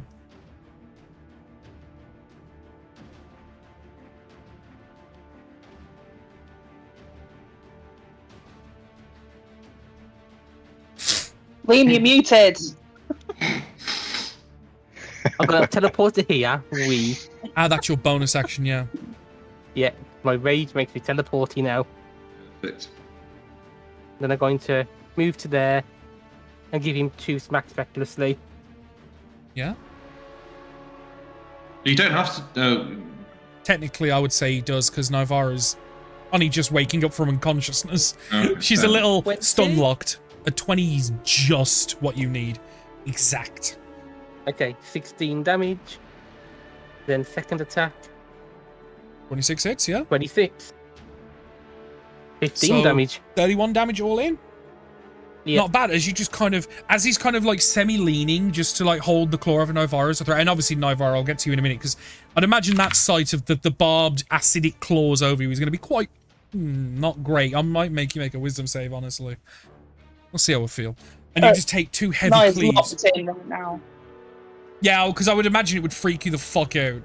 Especially the feeling of loss of all muscle control from the spinal injury as well. Going unconscious, potential death. But Barnet, you take 2 heavy thuds, and these claws just kind of lurch down on you, Nivara, like inches from your face, as the cleaving blow just like actually like pushes into Cyrus enough, and the claws just like delicately, like even just trickle across your face, probably leaving some surface cuts that do no damage in the process. Niles. Hello. The people on the pier. The ones with the These white are all- background are purebloods. This guy here is just a normal person. Counting the shit though. So He's carrying the box. I heard that we don't want them on the getting to their ship. So fireball. yeah. And I don't have any 3rd levels left, so it's going to have to be a 4th level. Oh, Yeah. oh, you treat us. You ambassador, you spoilers. 14 save.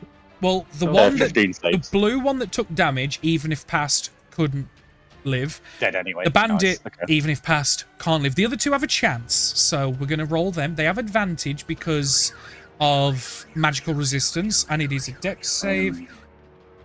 15. So pass and pass. So they both take 20 each, because with the exception of boss creatures, I always round up damage for you guys, and always round down damage for you, against you guys. The only exception is I will sometimes round down damage when it's hard for boss creatures, just to make the fight just that tiny bit better. So GYB for green, UNT Pureblood takes himself 20 smackers, which is enough to make them bloody as well. Exactly enough to make them bloody. And then OYB as well. Is that your turn, mister? Is that a space on the ship? Or Where you are? Am I off? Yeah. Okay, cool. The thing bonus is, because action, I make hide. these maps and then apply the grid later, I don't mind waving it a little bit because I would rather the map look the part and then hand wave a little bit of clipping like that to a degree. Do you know what I mean?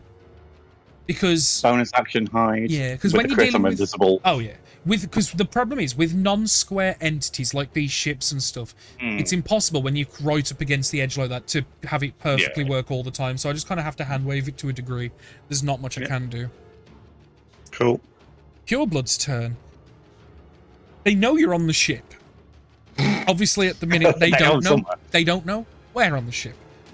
Must have been the wind. Who's out there?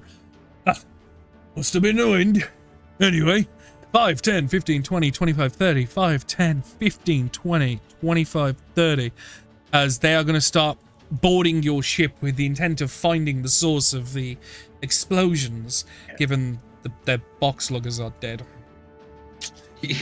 And how dare they do manual labour? Yeah, how dare people do? How dare the We're working class do what? We don't pick up boxes. Yeah, how dare the working class do what they're told? Like, I'm gonna murder them.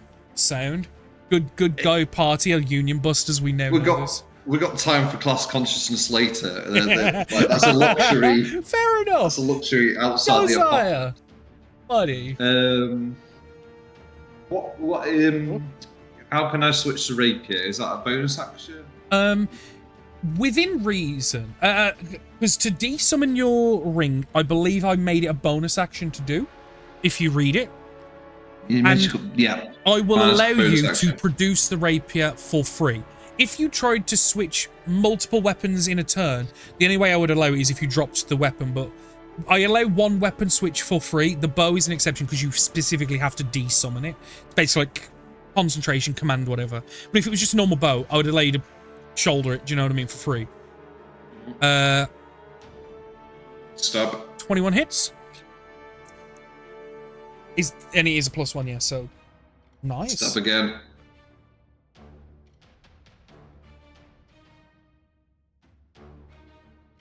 Yeah, that's me done. Fair enough. He's going to use his turn now to do a sweeping swing at everybody. No, Vara. It's a legendary action.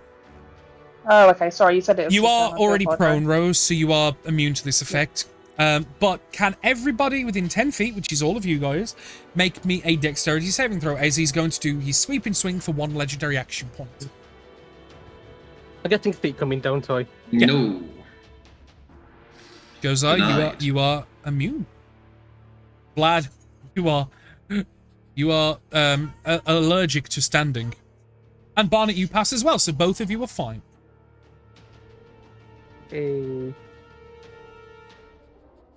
I can stand. Ivara, the last thing you remember is hearing that sickening crunch and the loss of all feeling and control as you fall to the floor and feeling the acid burn into your skin, burning away some of the fabric of your clothing, maybe even some components and jewelry that you were wearing, as your eyes just go black and you go unconscious. Thinking it's the end, a few moments later you are woken up with the warming energy of Vlad's healing magic, which you have felt many times before. But seeing this barbed, sharp, acidic dripping claw lurched over you, and then just as you kind of see at the corner of your eye with your high passive perception, Barnet take a heavy cleave into its back, you see these claws drop down under the pressure of his weapon, where the claws just delicately just trace across your face, leaving just like this surface trickle of blood where it doesn't do damage, but you probably feel the sting of it and probably some burn of the lasting acid. I will allow you to narrate and carry on. So Naya just kind of steals herself for just a second. She is a survivor at the end of the day of horrific things. And she spits like the blood that's like coming to her mouth onto the floor. And then is going to try to do something. I would like to cast a spell. I'm curious. I'm going to cast wall of ice Ooh. and trap them in a sphere. Oh, so are you going to try and, like, curl the ice wall to, like, basically lock you all in? No. So I can do it round him. It says up to. So let me just pop it on the thing for you. That might help. I've seen Wall of Fire plenty, but not Wall of Ice. So it says right at the beginning, form a hemispherical dome. So it's going to be just right on top of him. So we're going to be on the other side of it, the non-hurty part. Yep. And if it goes through a creature's space, he's pushed to one side of the wall. As in inside. That's what I'm hoping to do. But he is now in a tomb, ice tomb. Mm-hmm. Okay. Shouldn't fuck with me. They must make a dex saving throw. He has advantage because it is a magical effect. And he gets... Where's his dex mod? There's his dex mod. He's good at dex from what I remember. 21 plus 5 dex. 21? Yeah. He still takes half damage, I think, on the save. Let me just... yeah, he does. Half on the save. So he takes... I think it's 15. Yes, because the second half is the damage of when it drops. Basically, the ice has an AC of 12 and has 30 hit points. I'd say that for anybody. That's for each 10-foot section of wall, yeah. Yeah, but instead it's a sphere. So, do you know what I mean? I would say that if it's facing towards me, there's... Yeah, exactly. Yeah. But it does leave frigid air in its space, and then as soon as he moves through it, he'll take more damage. The frigid air, that is, yeah. Yeah, the frigid air. So, yeah. It's on him currently. So. Okay, do you want to roll that damage for the pass save? Frigid air. Oh, yeah, it's 15. Sorry, it was above. I rolled it first. And then I put the thing in the chat. If you scroll up, you see it's 30 and 13? Ah, so it's the 30. Oh, no, it's fine. Yeah. So it's the 30, down to 15, down to 7, because he's resistant. Okey-dokey, but he's still in an ice tomb. Yep. So at least it's going to take one hit for us. Yeah, because you would imagine he's probably going to... He might take... 30 hit points is pretty chunky, so you will see.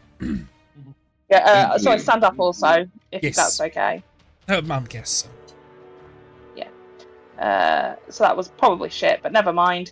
I'm going to move back here as well and try and just... Yeah, and I will say, for the sake of, he can't make an attack of opportunity because the ice wall kind of blocks, Makes sense. It is now his turn. Does his imbue with acid return? No. Because that is a recharge 6.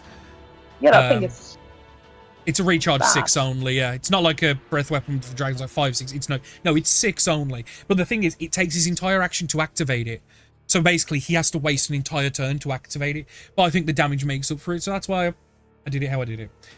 He's gonna make a stab in the direction of the ice sphere at you, Nivara, because you were the one that cast it, and you'll kind of see that there is a heavy amount of frustration in doing so.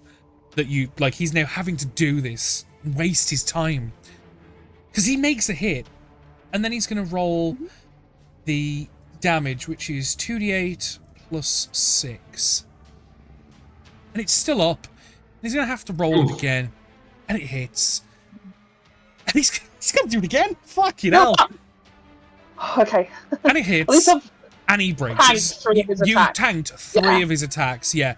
And by this point, by that third attack having to be used on this ice sphere, and as the ice just kind of dissipates, and I will just make a shape, because the frigid air lasts for a hot second. I can check how long it lasts for. Please. Oh, it just says it leaves it. It doesn't tell you how long. But as soon as you move through it on the first time of your turn. Yeah, I'm more or less leaving it. I'll say it's there until the end of your next turn. So it's like 1 round it lasts. Yeah. So, because I'm more or less sane, because obviously you have other companions that might walk into it. Yeah, just so everyone knows, it's cold there. No, I think they can see. I would imagine it's visible. Because of the humid and warm air that you guys are naturally acclimatized to, I would imagine it's leaving like that ice fog. Yeah. As he's gonna make a frustrated slash at Josiah. No, he's gonna make it at Vlad actually, because Vlad's on the floor. And Vlad, you healed. Thank you. You healed the bargaining chip. He's gonna crit. Sorry. Silvery barbs. So that is, I re-rolled the 20, take whatever result left. So I take the full. Yeah. Give Barnet advantage. I'm good. Yeah, that's fine. Barnet will get advantage on his next attack. So a 16 to hit you, Carl, because we then revert to the 14. Nope. 26. Oh, 26. It's sorry. 26. My bad. Yeah, sorry. Oh, in that case, yeah, it's a hit. As Sorry. you take 12 slashing damage. Yeah. And he's going to remain put. That's so generous of you. Vlad. He's a very intelligent creature. Yeah, he knows that. He knows. Icy hurts. He knows. Because the thing is, he gives mad scientist vibes, and probably someone that experimented on himself or allowed himself to be experimented on willingly, sort of thing. So he's pretty smart. I'm going to try stand up, and I'm going to... Which you can do for half your movement speed, no problem. Yeah. And I'm going to cast Banishment. Okay. On him. Send it back to the future, maybe? Okay. I'm going to send the target, what I can see, to another plane of existence. And you must try and pass a Charisma 17 saving throw to try not to. Yeah, the Fernandos. He's got advantage. Yeah, he's got advantage. Yeah. Do you know what? I'll take any try at the moment. Yeah, okay. I get it. I respect it. Yeah, why not? At the minute we get our asses kicked, let's not... Okay, charisma saving throw it is. So, that is your charisma modifier. We roll 2 dice, we add the d20, and we roll that shit to a 19. Oh. That was close. The silvery barbs I work can't- on that. No. Yes. But she's already used it. I know. I'm not the only one in the party who has Niles is out of range. No, No, he's not. Oh, okay. Matt has used Just. combat IQ. Yeah. Can I? Yep. Boom. It- Go away. Nope. It's even worse. It's even better. Shit. And who are you giving advantage to? Just that. Josiah's out of range. I don't need it. Give it to Bart. Barney, it's either you or Barney. Barney. Barney's already got it. Well, it has to be Vlad then, or you. Oh, it could be bad. Oh, it could be Bone Daddy. Give it yourself, couldn't you? I know it's a different creature you Give me can yourself. see, so no, it has to be. Well, it could be because you can see yourself. Yeah, I'd say so. Give it Vlad. There you go, Vlad. You have advantage, Oh, and that is Thank on you. your I next know, but I attack can't- roll, ability check, or saving next throw turn, yeah. within a minute. On advantage. On what, sorry? On An attack attack or rolls, saving throw? ability checks, or saving throws within the next minute. Alright, thank you. Basically, whatever triggers the attack, you can give it back on that attack, on the same thing. Cool. So if it's a saving throw. The civilians have been murdered. Barnet. Yeah. They're not civilians. They are civilians that are under mind control, essentially. Actually, no. Bonnie's not I know what they do. Rules. Which is a weird. No, they are under full control, Rose. While they know what they do, they are. The resin kind of forces their hand. What I said is, I know what they do, as in, I know what happens when loads of people come under control. I thought you said they know what they do. No. I my know bad. what they do. When you get hundreds and hundreds and hundreds of people who are under control, suddenly there is nothing. Never get on. Oh, but it's nothing at I'm going all. to teleport to their bonus action. Teleport, okay. Yeah, What? teleport, yep. I was just because I saw you measuring it. I'm like, if he moves there, And then I'm going to give him a couple of smacks. It's only the first one to get advantage, isn't he? yes. I'm gonna. I'll do it recklessly because I want advantage on both. I was gonna say otherwise you wouldn't get advantage on both. Yeah. Yeah. 21. 21 just hits. Well, just over. But 10 10 damage. damage. Second attack. That misses. Yeah, unfortunately, brother. Oh, hello, Jeff. And that's my turn done. Jeff, you jumped on my shoulder. Niles, it's now you. As you obviously hear the hissing in Abyssal that you do not understand, but you hear them charging for the ship, the Call of Chaos. Mm-hmm. Hello, baby. What are you doing? I am gonna draw my rapier. Bonus action dash to get there. Oh, brave. I'm gonna remind the dice that this is a rapier, not a short bow. Ah, so it should behave. So it should behave. Yeah, I'm with you. I'm with you. Ah, 26. That does indeed hit. It doesn't like that bloody short bow, does it? But also, you've got to remember, the short bow was you were attacking a creature with ungodly AC. These have a much more normal AC. I get the sneak attack as well because I'm You were hidden, yeah. Well, you did. No, because I'm a swashbuckler. Oh, swashbuckler. Yeah, I was going to say, because you did charge them, they would have seen you coming. Yeah, but no, swashbuckler, we know that bypasses all that bullshit. Yeah. Yeah. Not bad, that. The one at the front is I've got a looking bit. incredibly hurt. You back up Nice. with no attack of opportunity because it was someone you attacked because of swashbuckler. And I remember that. I would like to shout to the Ottos, intruders on deck, detain them. No, good call, good call. Also, I just want to show the stream. Jeff is currently lying on my notebook. There you go. You can have a cat cam. Jeff looks so offended right now. Yeah, she's just sat on my monster manual. Luckily, it's the other side that I need. So yeah, dickhead. Jeff, move to the other side. Fuck you. Are you done? Wait, quick, I'm so done, check the HP. So, your bloods now. The one that's incredibly hurt is gonna run round to the back of you here, and he's gonna try and make a grapple check against you. So, Okay. the orange one is going to make their athletics check. Can you make your athletics or acrobatics? Acrobatics. Yep. No, that's sound. As I try to grab your arm and you're able to slink it out and push away, but you kind of step forward away from the orange one into the green one, who is going to take the swing with their scimitar with advantage because of flanking for a 19 to hit. That'll hit. For a grand total of 2 damage.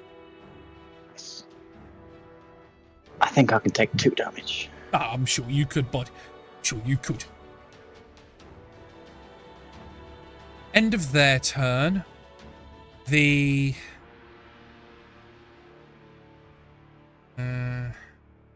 Yep, no, that's it. Josiah, it's your turn now, bud. Okay. You will move here. Hop on anyway. You will then do the PP. Oh, last one. Last remaining one. Get advantage with his rapier. Attack once. Attack twice. And then do his first. Right, so that is 29 points of damage, necrotic and slashing. Jeff, you're covering up the boss's HP. Do you not want me to fill it in? I don't think Jeff wants me to fill in this HP because she's literally, her one paw that's sticking out is on top of Cyrus's HP. Oh, that boss has had enough bullshit already, Jeff. Yeah. If you can't see his HP, you mustn't have any. No, literally, her paw is bang on the HP. I just had to gently push it with the pen then just to get under it. Jeff likes me. Oh, baby, I love you. And trust me, this boss has not had enough bullshit. I did actually have to tone it down because I did think it was a little busted, but he is future bullshit tech anyway, so that's why I wanted to make it strong. Plus, you guys are notoriously strong anyway. Anyway, Navarista. Cool. I'm gonna just move 5 feet there. just so hopefully this doesn't go into the back of somebody. And I am going to cast Chromatic Orb at its back. Or side, or whatever. Yeah. I haven't been rotating him, so it's fine. So that is... I think he's looking at you guys, like you anyway, so...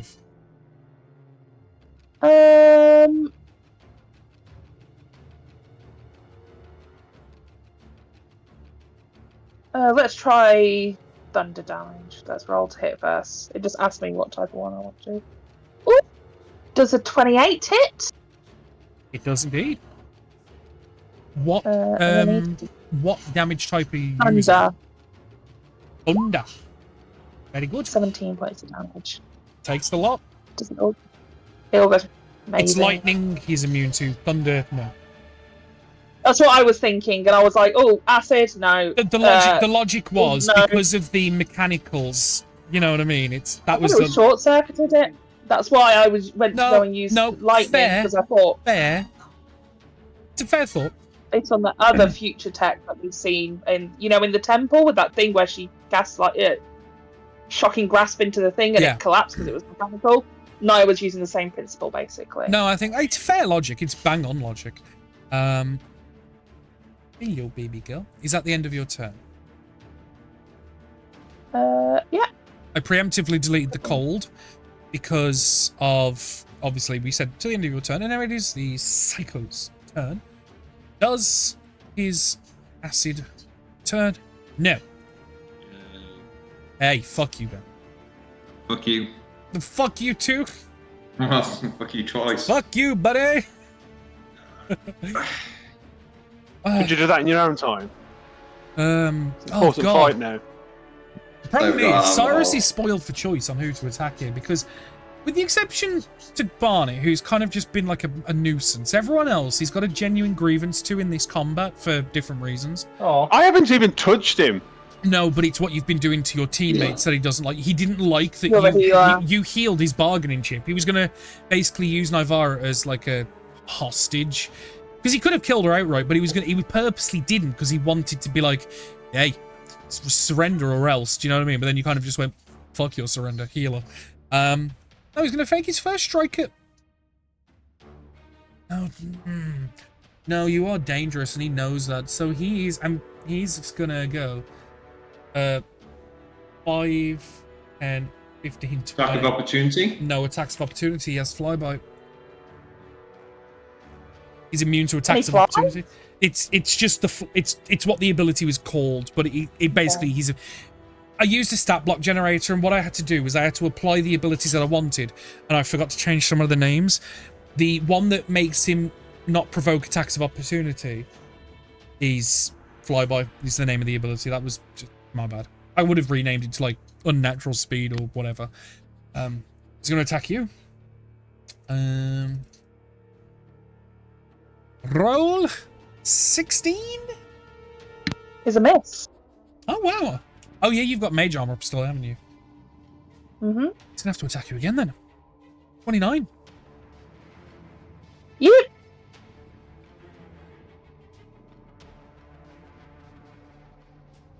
14 points of slashing damage. Cool. He's gonna make his next attack against Vlad because he don't like Vlad neither. 22.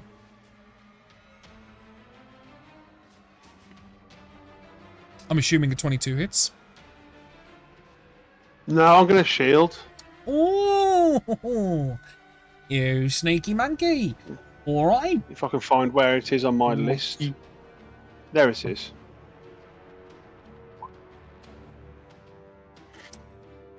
Fair enough. He's going to attack you again. 20, dirty, which does miss because we know because of shield. Probably should have changed target at that point, but it's fine. He was a little frustrated. But for as much as he is smart, he lets himself get a little heated. It is Vlad's turn. Because he used 2 attacks on Nivara, no. 1 missed, 1 hit, 2 attacks on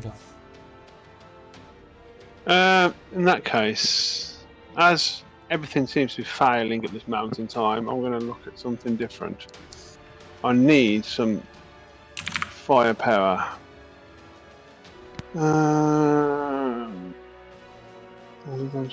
No.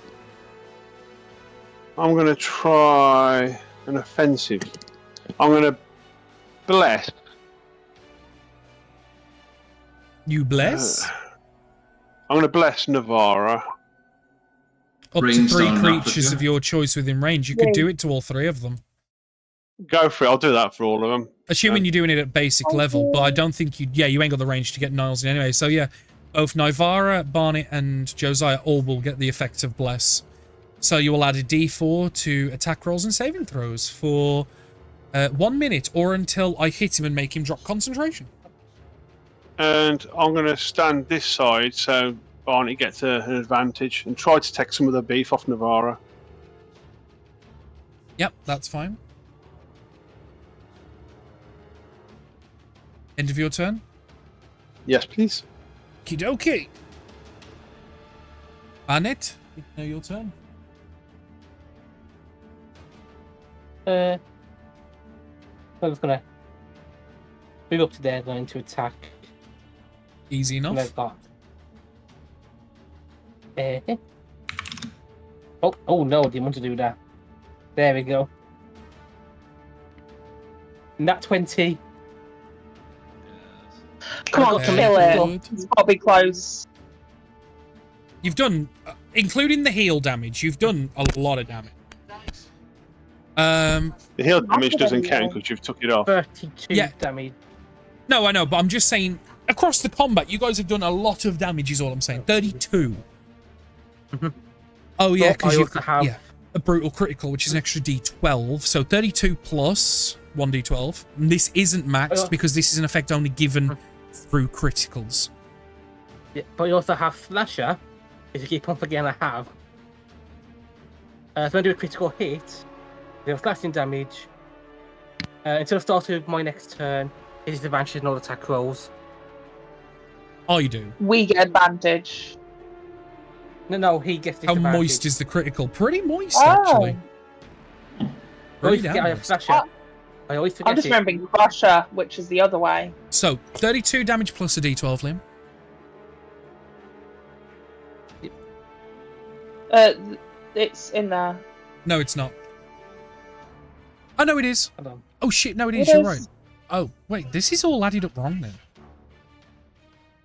It's 13. No, it's... Plus 10.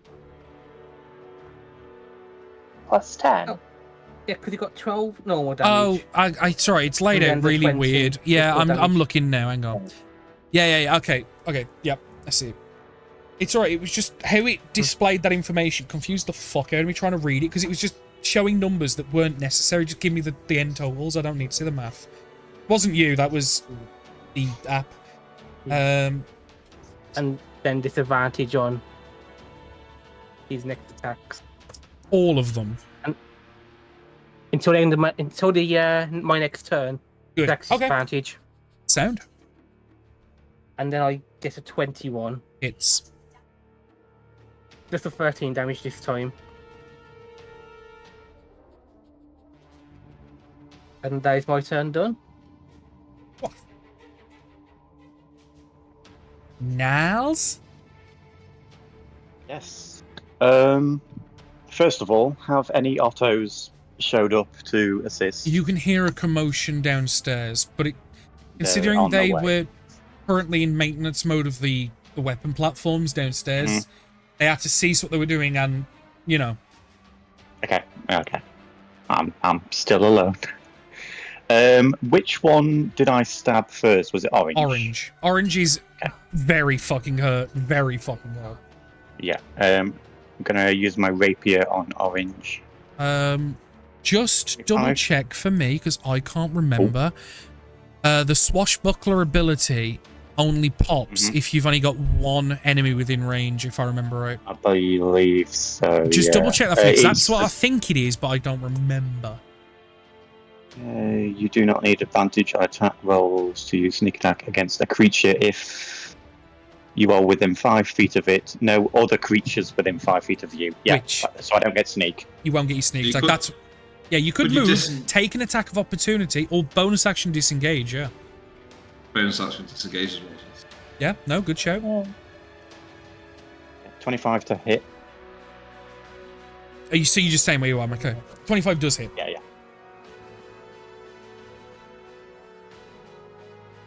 So I don't get the sneak. 10 points of piercing damage, though, is enough. Only had 9 HP left.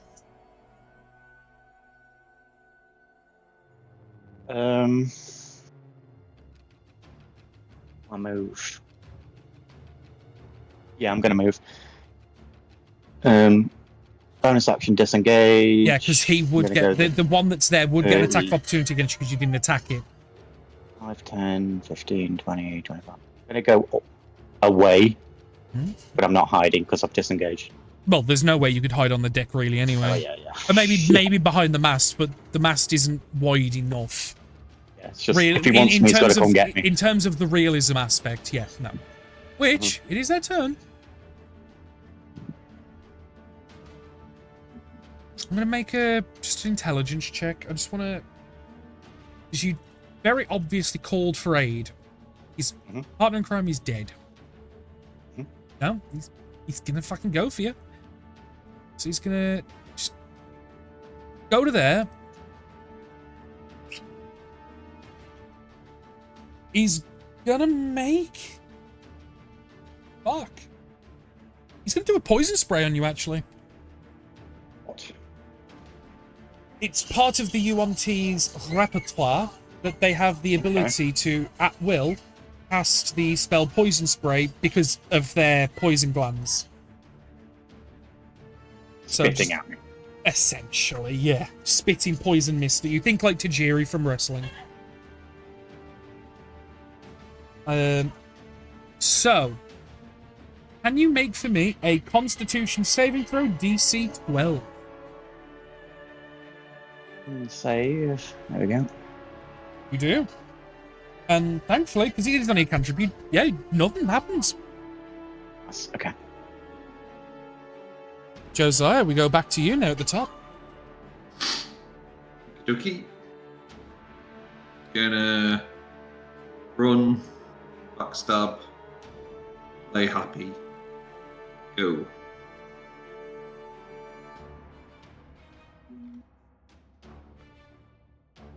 $27 does definitely hit. 19 just misses. So I'm not very hurt at this point. Very, very hurt. I haven't been updating you guys fully, but yeah, that's my bad. No, starting to look pretty hurt. Nevada. Quick question before I start my turn. When Josiah's been popping the seals, does it look like the damage has been all carrying through? Yes. Or is it necrotic damage goes through, yeah. Incredible. Cool. I am going to... It has a lot of resistances, but necrotic just doesn't feature because it's... Yeah, just because of what it is. I'm dead. Yeah, understood. Bonus action, I'm going to Misty Step. And I am going to get the fuck away from him. I think that's fair. You've had your fair share of licks. Yeah, he's been... Oh, wait a minute. Why am I moving from him? Yeah, let's go there. I'm just going to put myself there. And then I am going to shoot... actually, the first time in a little while, Nivara's going to shoot one of her clock hands out of the clock. This is an old one. Yeah, an oldie but a goodie. Come on. Back to bread and butter times. Damn it. I am... Oh, I'm going to do it. No, I'm gonna... Rose, you have Bless. Oh, I have Bless as well, actually. Actually, yes, good point, Ben. So, both of your 19s would then hit. So, Ben, do you want to roll that extra damage point? Because you can min-roll it and be fine. So, Jose, you do an extra 13. Thank you, I forgot about yours. I forgot as well. I forgot as well. It's important to remember the effects you have on you guys. Very important. I did not do... Oh. Sorry, give me 2 seconds. 2d8. 7 points in necrotic damage. Yep, and I'm at least a little bit away. Hey, Rose. Yeah. Did not do it! Yeah. Because of Ben's extra damage, because of the bless that we forgot about, it was enough. Hey. So do you know what happens? If Go you're on. okay for me to... No, I think this is apt considering you went through some shit in that combat, not gonna lie. Yeah. So as Naya kind of delivers the clock hand, in where the metal arm was attached, all the wounds open up. So where it was cut into him, just starts peeling away and just detaches the arm away, from him. Do you know what I mean? Because it would have been adhered in some way. Oh yeah, no, it was like drilled to bone and seared to flesh. Mm-hmm. And but those wounds just spread. As the necrotic damage hits, and it starts to... doesn't do a lot of damage, but it does just enough where the flesh that binds the metal to bone just weakens enough that the weight of the metal arm can no longer be sustained under the damage and fire that has been taken, and just gravity takes its toll. You just hear those around Cyrus. You just hear what just sounds like ripping and splintering as you just hear and just things just pull apart, stitches and bolts and drills and nails. And the arm just gives enough and it just crashes to the floor, still moving at this point because it seems to move independently of the user. And then you just see the immense amount of blood loss. As you can see, quite the level of integration to a point where Barnet specifically, because it is the right arm, you can see the lungs breathing air as just blood then starts to fill the gaps and the holes, and it's enough pain in such a moment that he goes into shock and passes out, but would very quickly then bleed out as combat draws itself in that section of the map, because I forgot about the other boy. To a very dramatic conclusion. I am. We split the party, yeah. You split the party. Yeah, you did. Lad, it's your turn. You see that all unfold in front of you. I'll take a deep sigh of relief. That's one nightmare over and done with. I'm going to turn around, look at... Where's the other one? On board the ship with Niles. On the deck of the ship. Yeah. I'm going to go 5, 10, 15, 20, 25, 30 to there. And... oh no! I won't be able to see him from that angle, will I? You would make a perception check. We'll see, because it's possible, but not likely. I would say, yeah, you would have line of sight, but if you do anything that isn't a save, it's going to get 3/4 cover. I'm going to do that then. Ding dong? Told the dead. Yeah. Oh, that's some good damage. Let's see if it can save. Don't hold your horses yet, guys. There's a wisdom save of this. Yeah, it passes. I critted, baby. So 21 on the save. Unfortunate, Vladimir. Wait a minute, how far away is it? Is it nothing on a save? Yeah. Okay. Cantrips all usually are. Leveled spells are the half as much. Mm-hmm. Yeah. Barnet. Barnet plays this carefully. He could probably get there. He's got the stupid. He can do it. He can jump. He's got the teleport, hasn't he? Oh, has he? Yeah. He's got barbarian unarmored movement and then teleport. He could get onto the deck of the ship from down there. So you got buddy hop as well. Yeah. Often a bonus action. Have to use one or the other, unfortunately. How much is your teleport? 30 feet. 30 foot. How much is your bunny hop? 20 foot. Okay, I know which one I would use.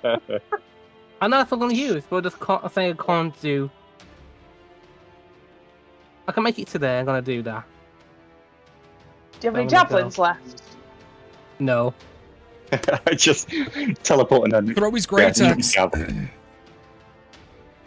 I'm gonna stand there and just look. Glare him. Yeah. Go on, Niles, kill him.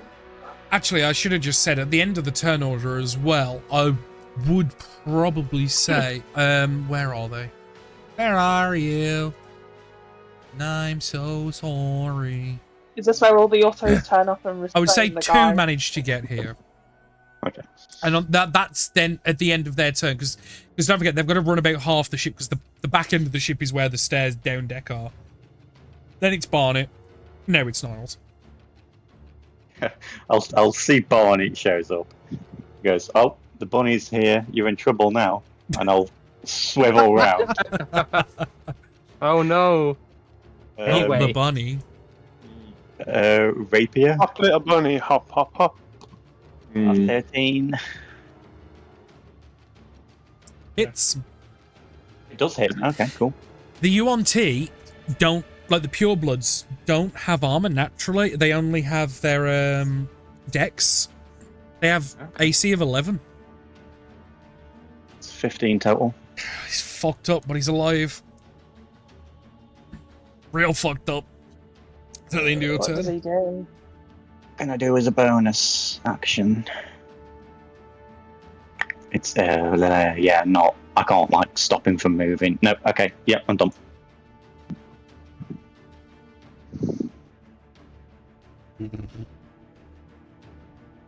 The question is it, do I disengage and run, or do I run and get the distance? Because the problem is, if I disengage and run, the likelihood of being caught is severe. Unless idea. Disengage. He's going to run 10 foot to there, and he's going to leap the dock. We're going to make a strength check to see if they make it. Ben, Peaceful. Good. One. Please One. fall damage into the pier. Right. Fall damage into the no, pier. I'm almost waiting for the silvery bombs. Oh, that would be 11. Okay, that's enough. I don't want him to get away though. no, we won't. Where's he going? He's going to land there, so that's 20 foot of movement. Can't pilot a ship on his own. 25, 30. He's going nowhere. He's going to try. He's an idiot. He's got nothing left. Fucking Josiah. I can make it next turn. Okay, I can move. Oh no, the minions are closing. I've got Everybody's planning as well. I've got a You long just bow. see all the lions converging on this paw. You blow up pure blood with 5 HP. I'm gonna do. Yeah, I'm just gonna do normal shots. So first attack. Oh, Ben, do you want to Just do through the eye. Yeah. As he runs, leaps off the ship, lands, good solid landing, not bad on the knees. And as he goes, he can hear like movement of. I've got to frame. I can't shift it. Sees you guys running up, and as he, I've took a drink and it just won't fucking shift. As he turns to see you guys like charging up, Josiah, you just kind of as a bonus action with a swish of the hand, just draw the bow, and then in one swift movement, put the hand up, draw the hand back, release, and just like Saving Private Ryan through the scope. You know what I mean? Just like bosh. Just falls like a sack of shit. Do you want to roll the damage just for funsies? Yeah. ooh. 20 points of damage. Jesus. Yeah, 4 times enough. As just collapses instantly, and it's at that point when the Ottos finally get to the deck of the ship. The last person falls, and you are there. Right. What Josiah would do is like everyone get onto the ship. Then he would order the otter. No. No. No, carry on. You were about to shout to the Ottos. I was going to get all the crystal we can, load it onto the ship, so they. Oh yeah, just for you Oh, guys to look at. I'm gonna put it in the Facebook group chat. The only thing I did forget to change on the stat block is a couple of naming typos and stuff. And I forgot to put the AC and the HP. The AC was 20 and the HP was 200.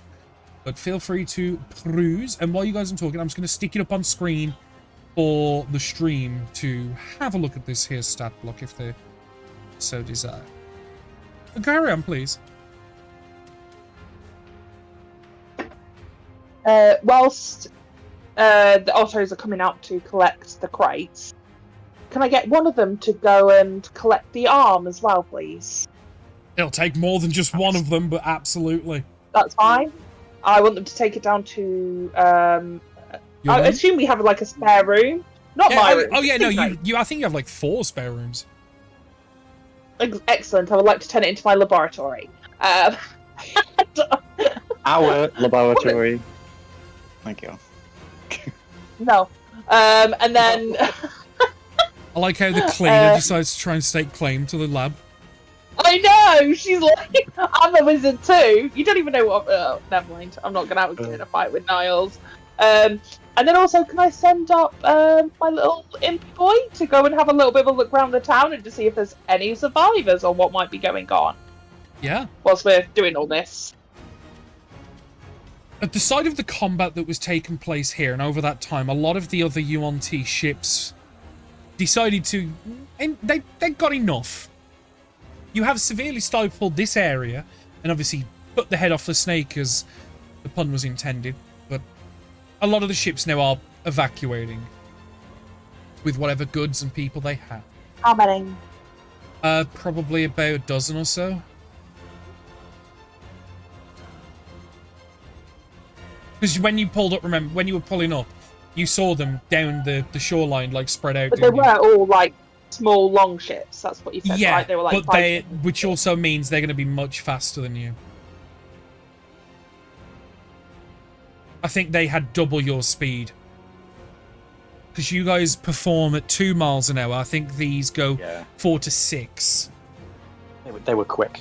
Yeah. Then they prioritize speed and agility, whereas you guys are armament and defensive. Yeah. Mm-hmm. Whereas the Wade's Rest is sort of like an in-between. I mean, Naya will turn to everybody as we're starting to gather stuff, go back. She'll explain the situation. They must have been planning this for a very long time. That pushes them up to 20 ships. That's a lot of ships for people that were barely anything 6 months ago. And it's almost like they waited for critical mass before becoming overt. Also, where did this come from? Pointing at the arm as an Otto carries it past me. What is it? How does that exist? Don't ask questions that there are no answers for. Well, there are answers, but not ones I can't give you. So is this just a thing? Because I've never seen anyone with anything even similar to this. I can't tell you. Here we go. It's from the future. Sorry, I You're alright there, Ben. Any fever kicking in? No, that was Desire. Desire's like, sorry, I killed it all. Really, future. Yeah, but it's not the future. It's now. How have they got it now? If it's from ahead. Time travel. Sorry, allergies. I just look really intensely at the other wizard who must have intelligence and just be kind of like cocking my head like, oh, you guys don't know, right? Okay. So, I previously explained what sort of wizard I am, right? Mm-hmm. I get the time stuff, yeah. Mm-hmm. How are future things coming to the now? Do you understand planar travel or teleportation as a concept? Concept, okay. Yes. Yes. So you know that if you apply magic to something, you are able to do feats of great things. No? Yeah. Okay. Apply that to your question. I get how it happened, but it's like, so do they have a time wizard as well? Who brought him here? That's probably more the question I'm going for. I think there's someone, obviously, if someone, not naming any names, came back, then maybe see someone else had. Also, if a door is opened and there's nobody protecting the door, anyone can walk through. Anyone can walk through. Okay. But as I said, this is all hypotheticals and might not have never happened or hasn't happened yet. Time. Wibbly wobbly, yeah. I know. Yeah. Niles rubs his eyes because time travel is annoying, but kind of gets it. Okay.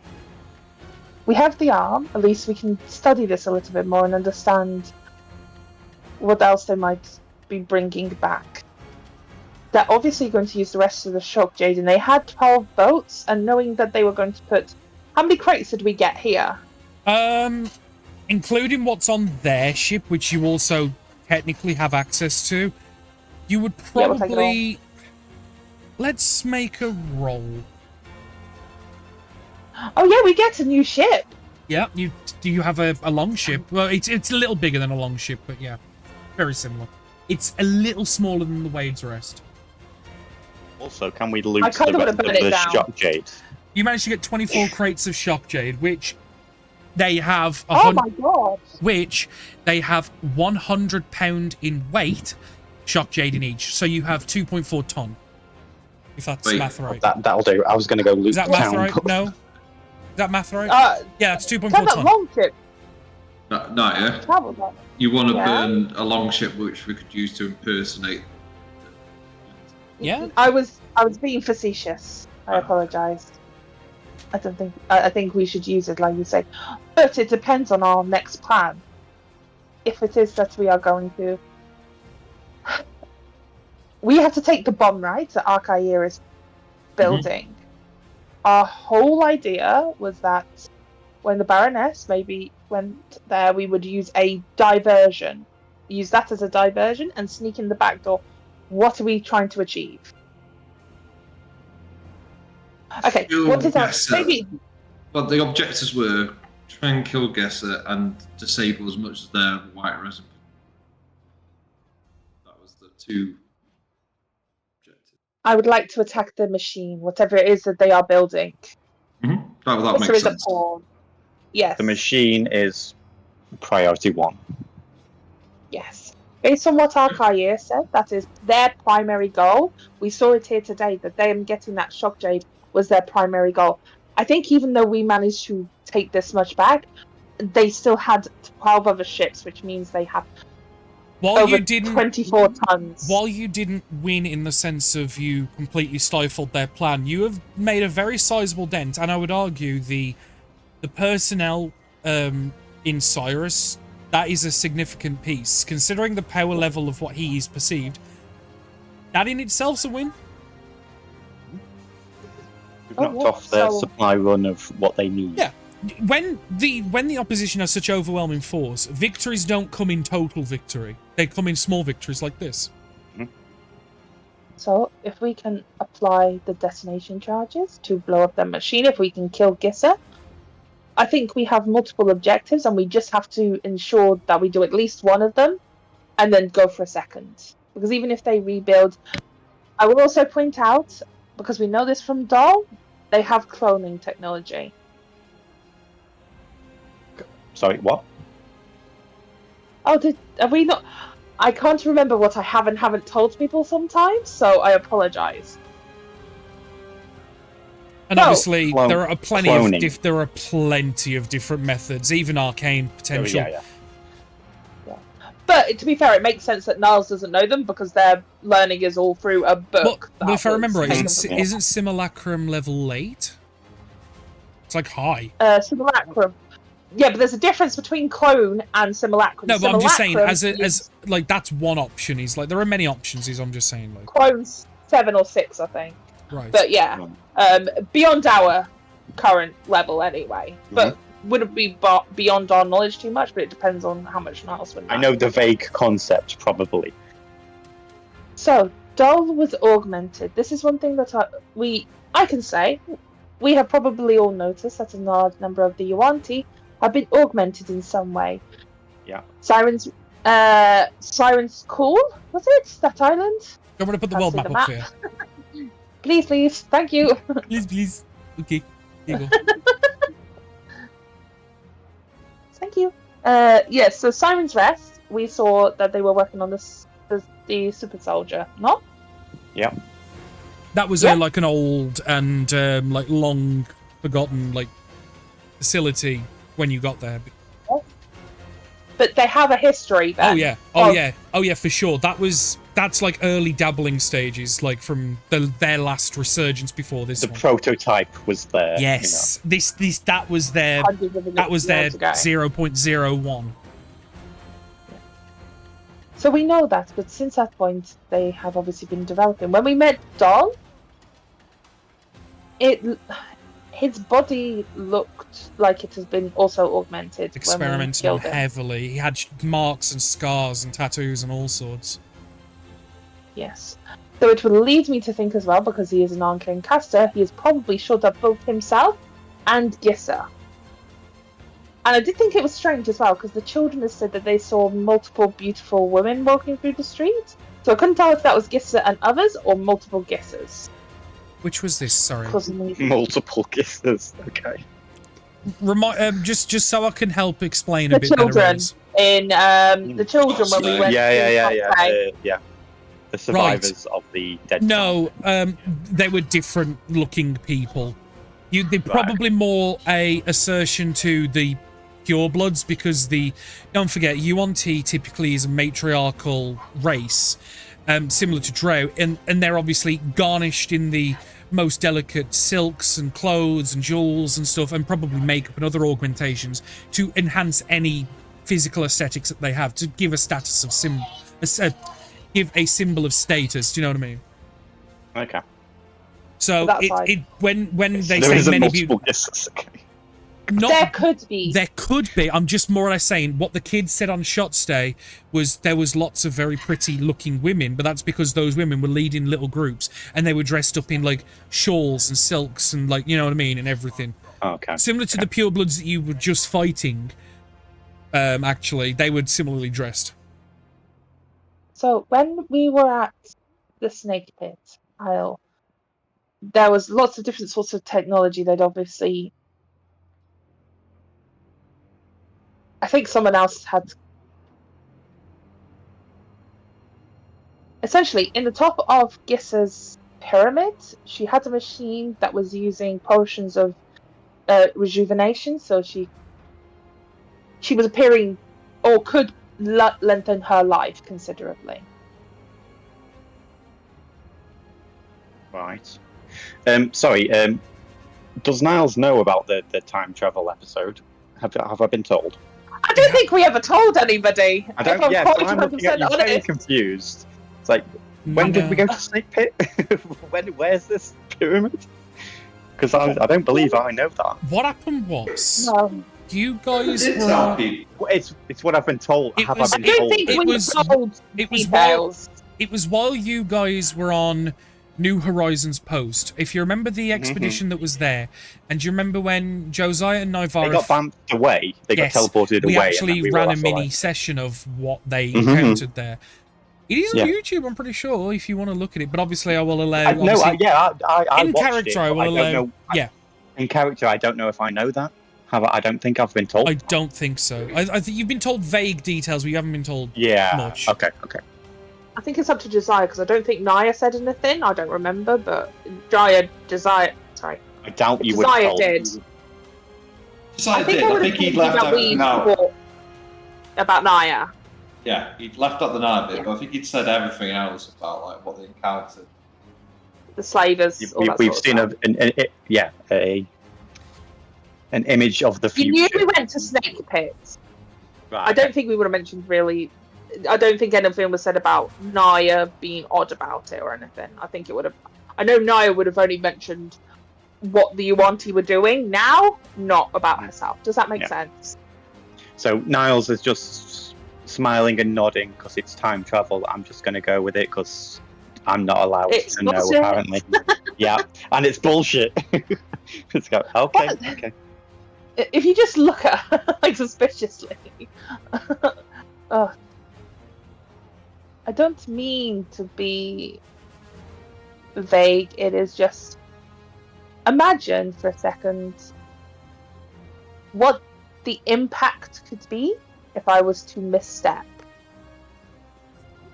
No, I do understand that. It's annoying, but... Oh, telling me! No. Fair enough. I have been trying to get us all through this point without informing you all. Mm-hmm. Don't step on a butterfly or, the world. Oh no, I have stepped on loads of butterflies and I am very nervous for that fact. I get it. But, yeah. Okay. It's really tough. I'm just like, never mind. This is why I'm not going to study time magic. No, don't. It's fun, I will admit. He says that already having silvery bobs, which I would say which I would argue to a degree is chronomancy because you are altering timelines. Mm-hmm, mm-hmm. I think it's more you distract the person, but I think it's sort of weird how it's the reason why I say is because you do it after the roll has happened. Yeah. Because you do it after the roll has happened, I would argue it's the latter. I think it's less you pull in another timeline and you more revert the current timeline like a second or two, because it's more so it's understanding, because if you were completely shifting timeline, I don't know, it's Danny's choice. I would say it's chronomancy. But carry on, please. It's wibbly wobbly. It's the wibbly fact wobbly. that you do it after the roll is made just screams to me it's not predisposed. How can you change what's already happened? Yeah. Going around the outside of Jeannie's lament and just... I don't know about anybody else, but I would like to meet Horum at Central Service quite soon. I'm hurt. I think my back broke. That's fun. Thank you, Vlad, again. I'll just nod. Kind of pats him on the shoulder and goes, a very valuable and valiant effort. I feel very honoured at this, personally, because I don't normally have praise. Out of character, or in character, I'm thinking it. He's like, oh!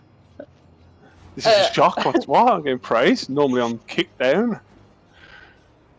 And Naya's just going to head to the captain's quarters. At that point, she's going to go to sleep.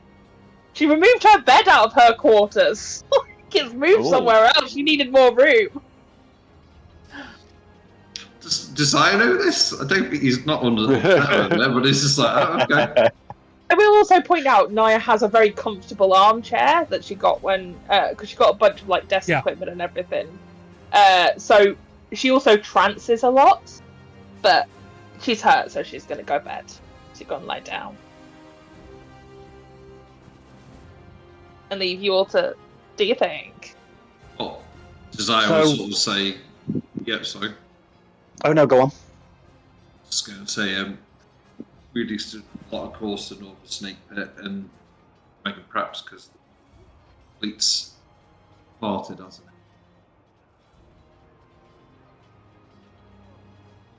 it? Right. One question I do have before obviously you sail away from the Shock Jade. Are you taking or trying to take the other ship? Yes. Okay. It is easily done. I would say you could essentially tow it. Do you know what I mean? You could have the Ottos. I was going to say, yeah, do we have anyone to... I would say you could have a number of Ottos on the ship just to steer it, essentially. Keep the sails up, and you can essentially tow the thing with your ship. Or you can relinquish control of some Ottos and move them over to the other ship. However, it could The cause range on the issues with autos. 150 feet. That's the problem. It could cause issues. Towing it makes sense at the minute. They either turn off or go rogue. Potentially, yeah. The thing is, you and I don't know. I would have to figure it out. It was like, oh no. Pirate autos would be funny. I like the sound of that. I'll take your boots, your clothes, A literal and your locking skeleton nuts. crew. So, easy enough to do. I will have to make at some point a new page for that ship, and you can call it whatever the fuck you do. Maybe like Trojan or something. Like, I don't know. But We might be the where best are ones you to- heading now? As far as you're aware, the main fleet of the Baroness is en route to Snake Pit onto assuming the southeastern side, but it is going to take a considerable more time because bear in mind their ship is as slow as yours and it has to travel the entire archipelago. Pretty much. Do you have a rough time? It's been about 3 days at this point.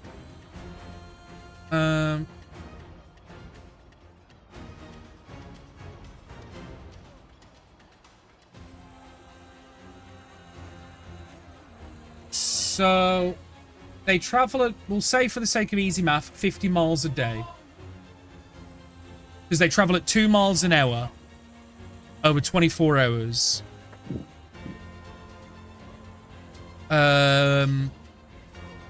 Is that right? No, that's not right. Yeah, that is right. It's about 50 miles a day.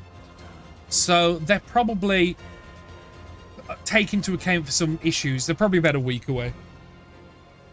Okay.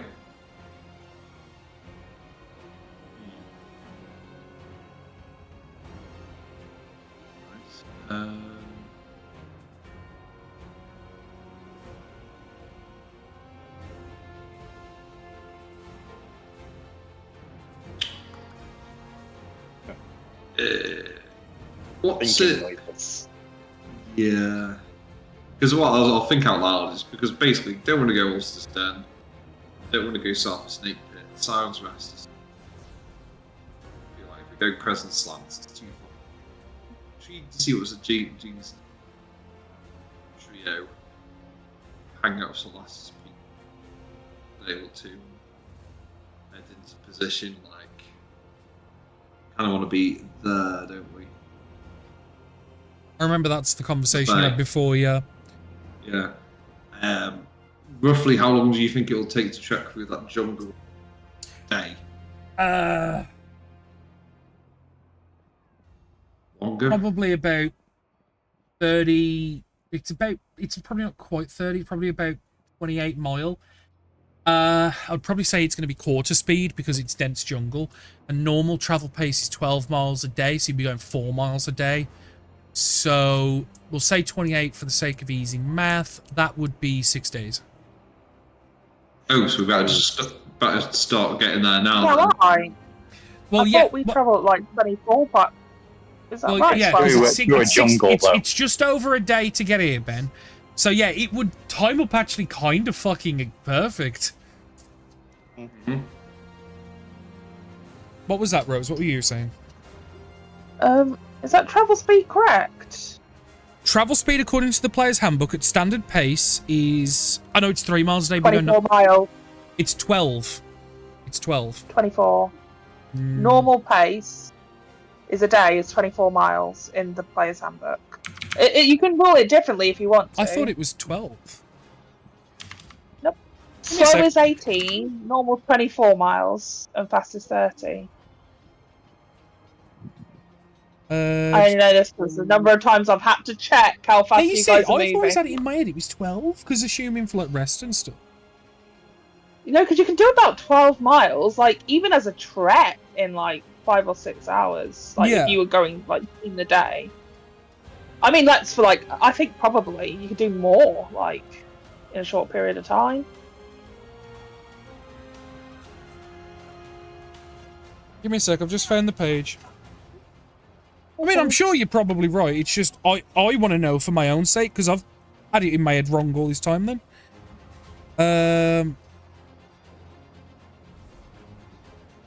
In 1 hour, you can move a number of miles equal to speed divided by 10. So, travel pace assumes that characters travel 8 hours a day and they can push on beyond that limit, blah, blah, blah. There should be a handy dandy little table, I think. Yeah, no, it is 24 miles. I got it wrong. I don't know why I had 12 in my head then. So, quarter of Number that, of it times would be people have 6 miles then. Because assuming at quarter speed then, it would be 6 miles. So, you would be able to do it in probably 4 days then.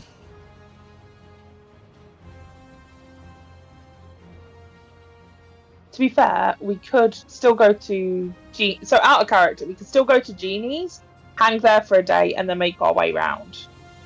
Just so we're not like running into the other ships. It's just over a day to get yourselves moored up on the northern shoreline. Then it's about a 4-day travel to the northern side of Snakebird. So How long was it for the fleet? The fleet, 7, right? About 7, yeah. 2 days. But at the same point, we do also need to check in with them to make sure that they are moving. I don't want to plan this all out and they decided not to, you know? You were told by Morgan they were mobilising to make a blockade. Because you asked him, remember? Blockade. The day after you sent the information that got intercepted from the letter that you found at Shots Day, the day after you messaged him and you were told that they were mobilising. Yes, but I didn't know if they were mobilising in our direction. I just want to double check. No, you were told that they were mobilising with the intent to blockade the Snake Pit Island and confront the UNT. Yeah, that's fine. So it's up to Captain then. I think we've got a day spare to rest up the Genius.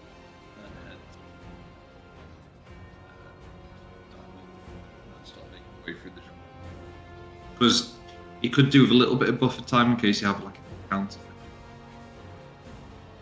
Yeah. Days buffer time, like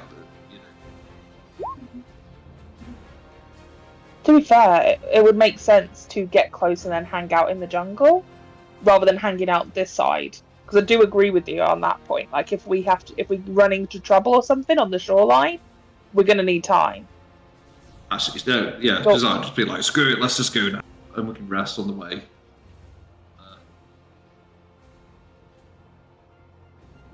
Here we go.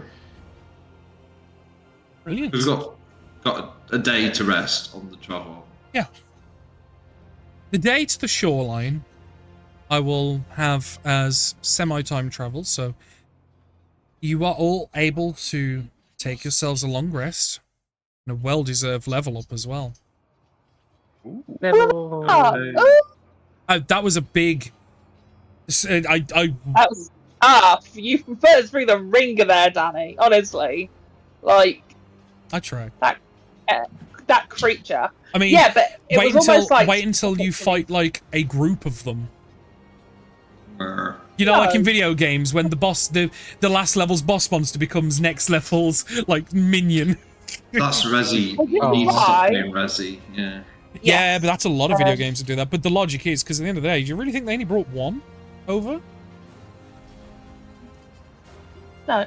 I am going to take a level in Wizard. It's been so long. Wow. So if everyone wants to roll their HPs, obviously, because the session's going to be ending soonish anyway, so don't worry too much. Hope. Sorry. Mine's done.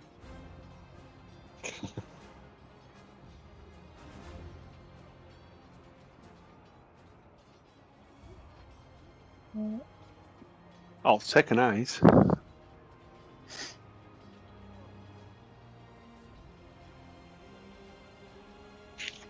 So, is there anything during the day that you have, because you have the rest of the day for traveling away from Shockjade at this point.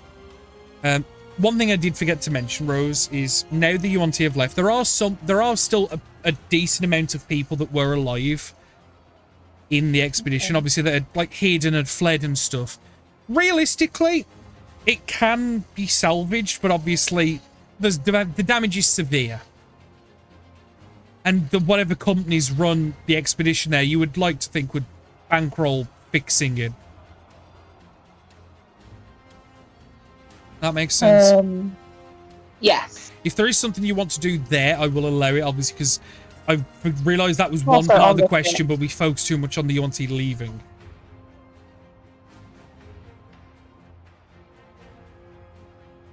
It's the ship mainly that I want to do stuff on. Fair enough. We'll allow that then. So, if anyone has anything they would like to do during this day, obviously I know Nivara does, and we'll allow her to go first, but this is your time, so Nivara. It's alright, I can go last. No, you will go first, and you will like it. I would be curiously looking at the arm. That is exactly what I was going to do. Oh, right. So you're probably going to walk in and I'm going to be there. It's like I'm deliberately not touching it because it scares me. But maybe poking it with a pencil in places, kind of, it's what metallic. Is it? How is it? Since the, I will also say, although it did move independently of the user, since the user, when the user died, it did stop working. Almost like there's a neuro-telepathical link to commanding it, if that makes sense. Right. So it is, at the current state, inoperable, inactive, not moving. It is. It looks to be either a copper or a brass, maybe a mixture, maybe it's like a compound metal, mainly for the armor and the outer casings. You can see elements work off like a set. It's like weird, and you don't understand this, Niles. But it seems to have like these pipes that, when it was active and alive, it was producing some sort what looked like steam at some points. And you can see inside there's like hollow spaces where there are like some spaces that have water. There are some like weird moving parts, and like these circle shaped like flat metal discs with teeth on them. You can see at one point there is the large metallic cylinder that held the acid that then put itself onto the claws when need be. You'll also find the hole where the ripcord cable was yanked out. But the thing is, it's all beyond you. Yeah.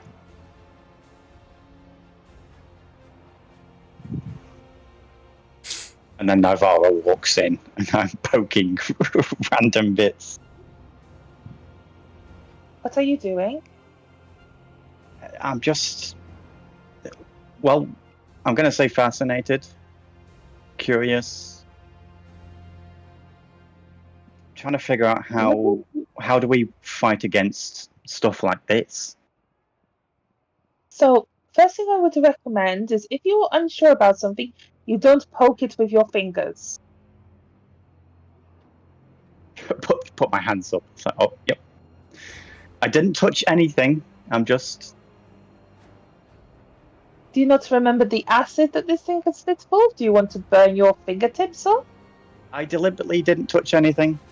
I poked it with a stick, which probably doesn't help. No. We don't know. It's best to study from afar first and try and figure out what each thing does. I do understand. Your want to find out more is understandable. So would you like me to talk... Sorry, actually, let's use this as a teachable moment. What are you seeing? It is... stuff. It's... I mean... Nobody's ever made anything like this. Even the single parts on their own are unique, but there's a lot of parts. The fabrication detail and even just the ability to, like, because again, your characters wouldn't know this, but some of it looks cast metal. It's like, you know what I mean? It's cast. You can even probably see some weld marks and stuff to a degree for what welding could be established in that sort of period. Where essentially they take a softer metal that melts at a lower temperature, melt it, and then basically use that to attach two pieces. It's not like proper TIG welding that we know of. It's a lot of individual small bits that nobody actually makes, but somehow they've put a lot of those components together and it works as a whole. So it's crazy. I'm just going to call it crazy.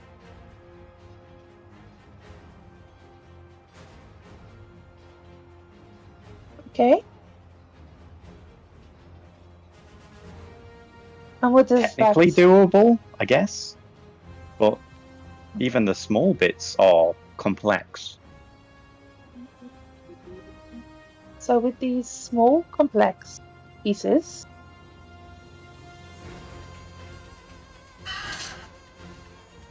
what does that mean?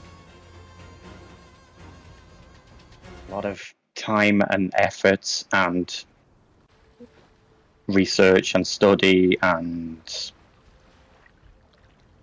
must have taken a lot of time to make. Okay.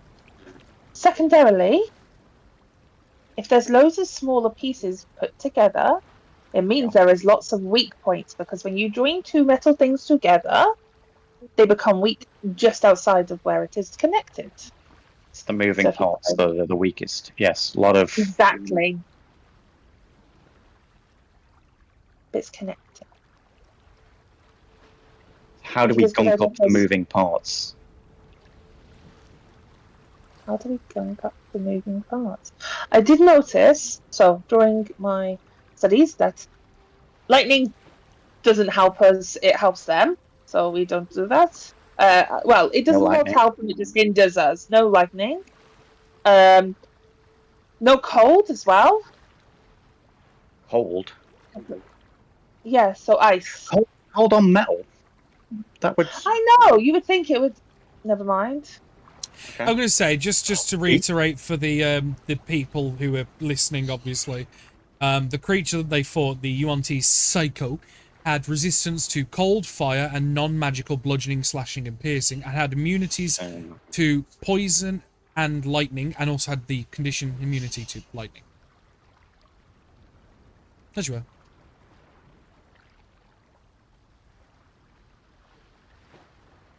So, cold would contract metal. If we then heat it rapidly, is that going to work? Not really. Usually with these sorts of things, because they do work on heat, like, that's how a lot of stuff moves when you're dealing with steam. Right. Mm-hmm.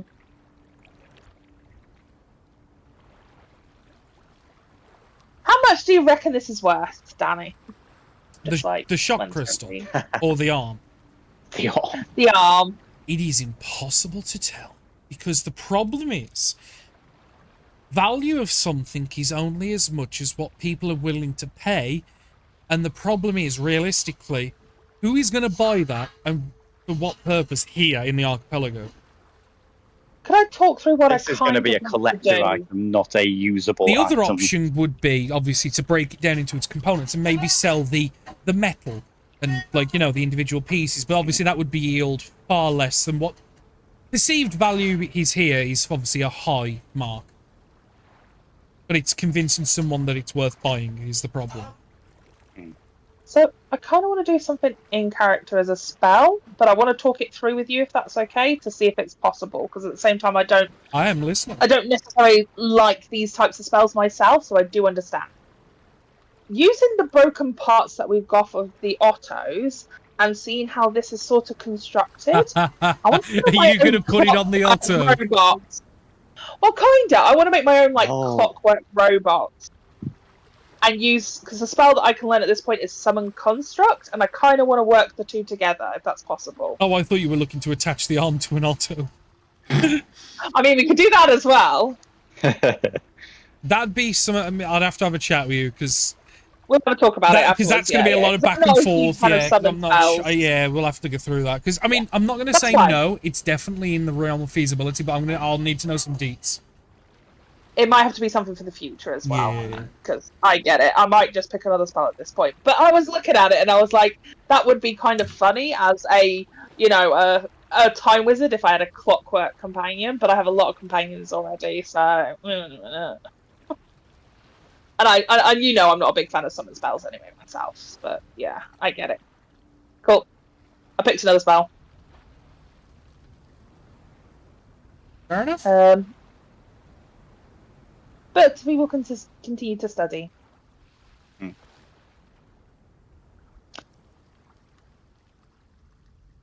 How are you getting all your magic as well?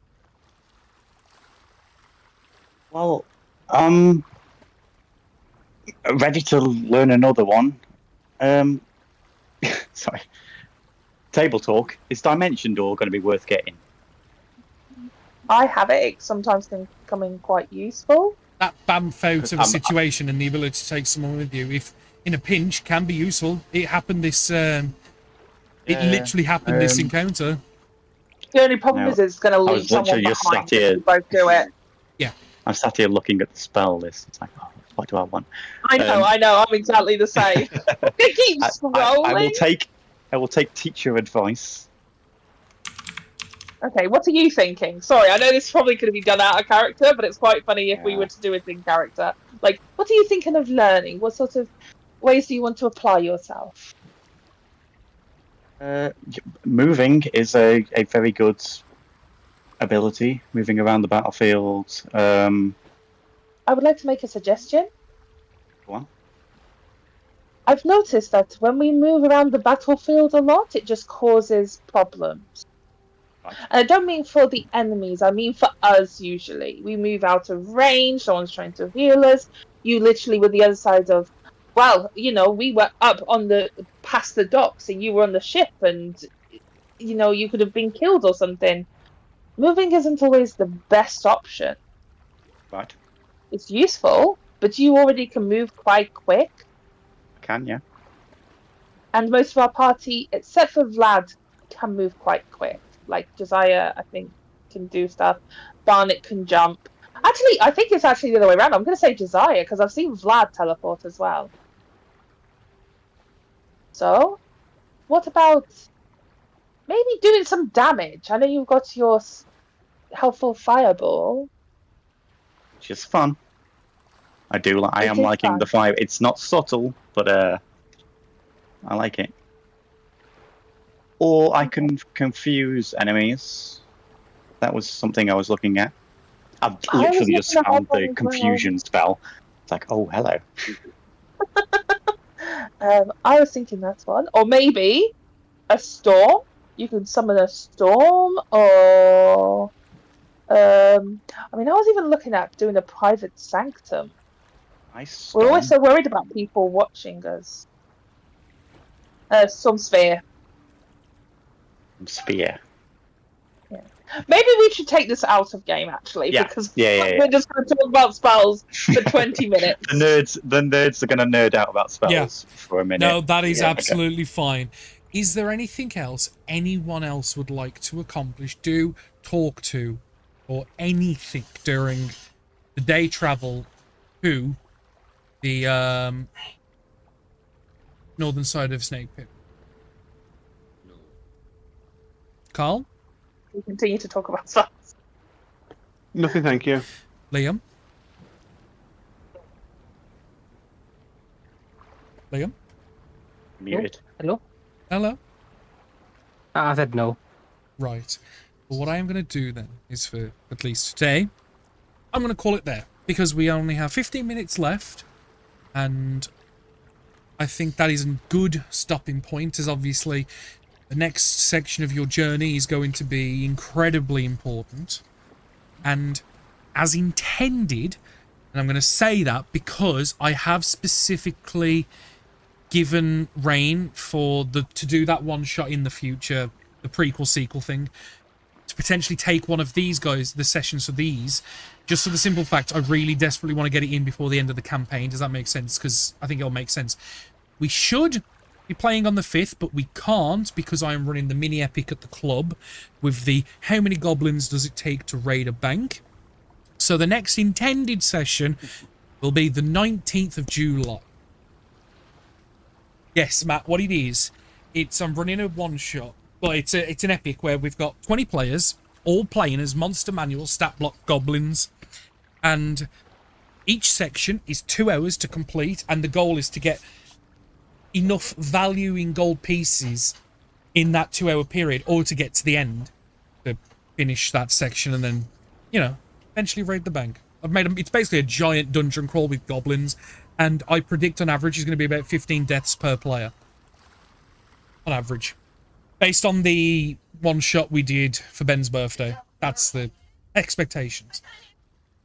But for those watching, thanks you.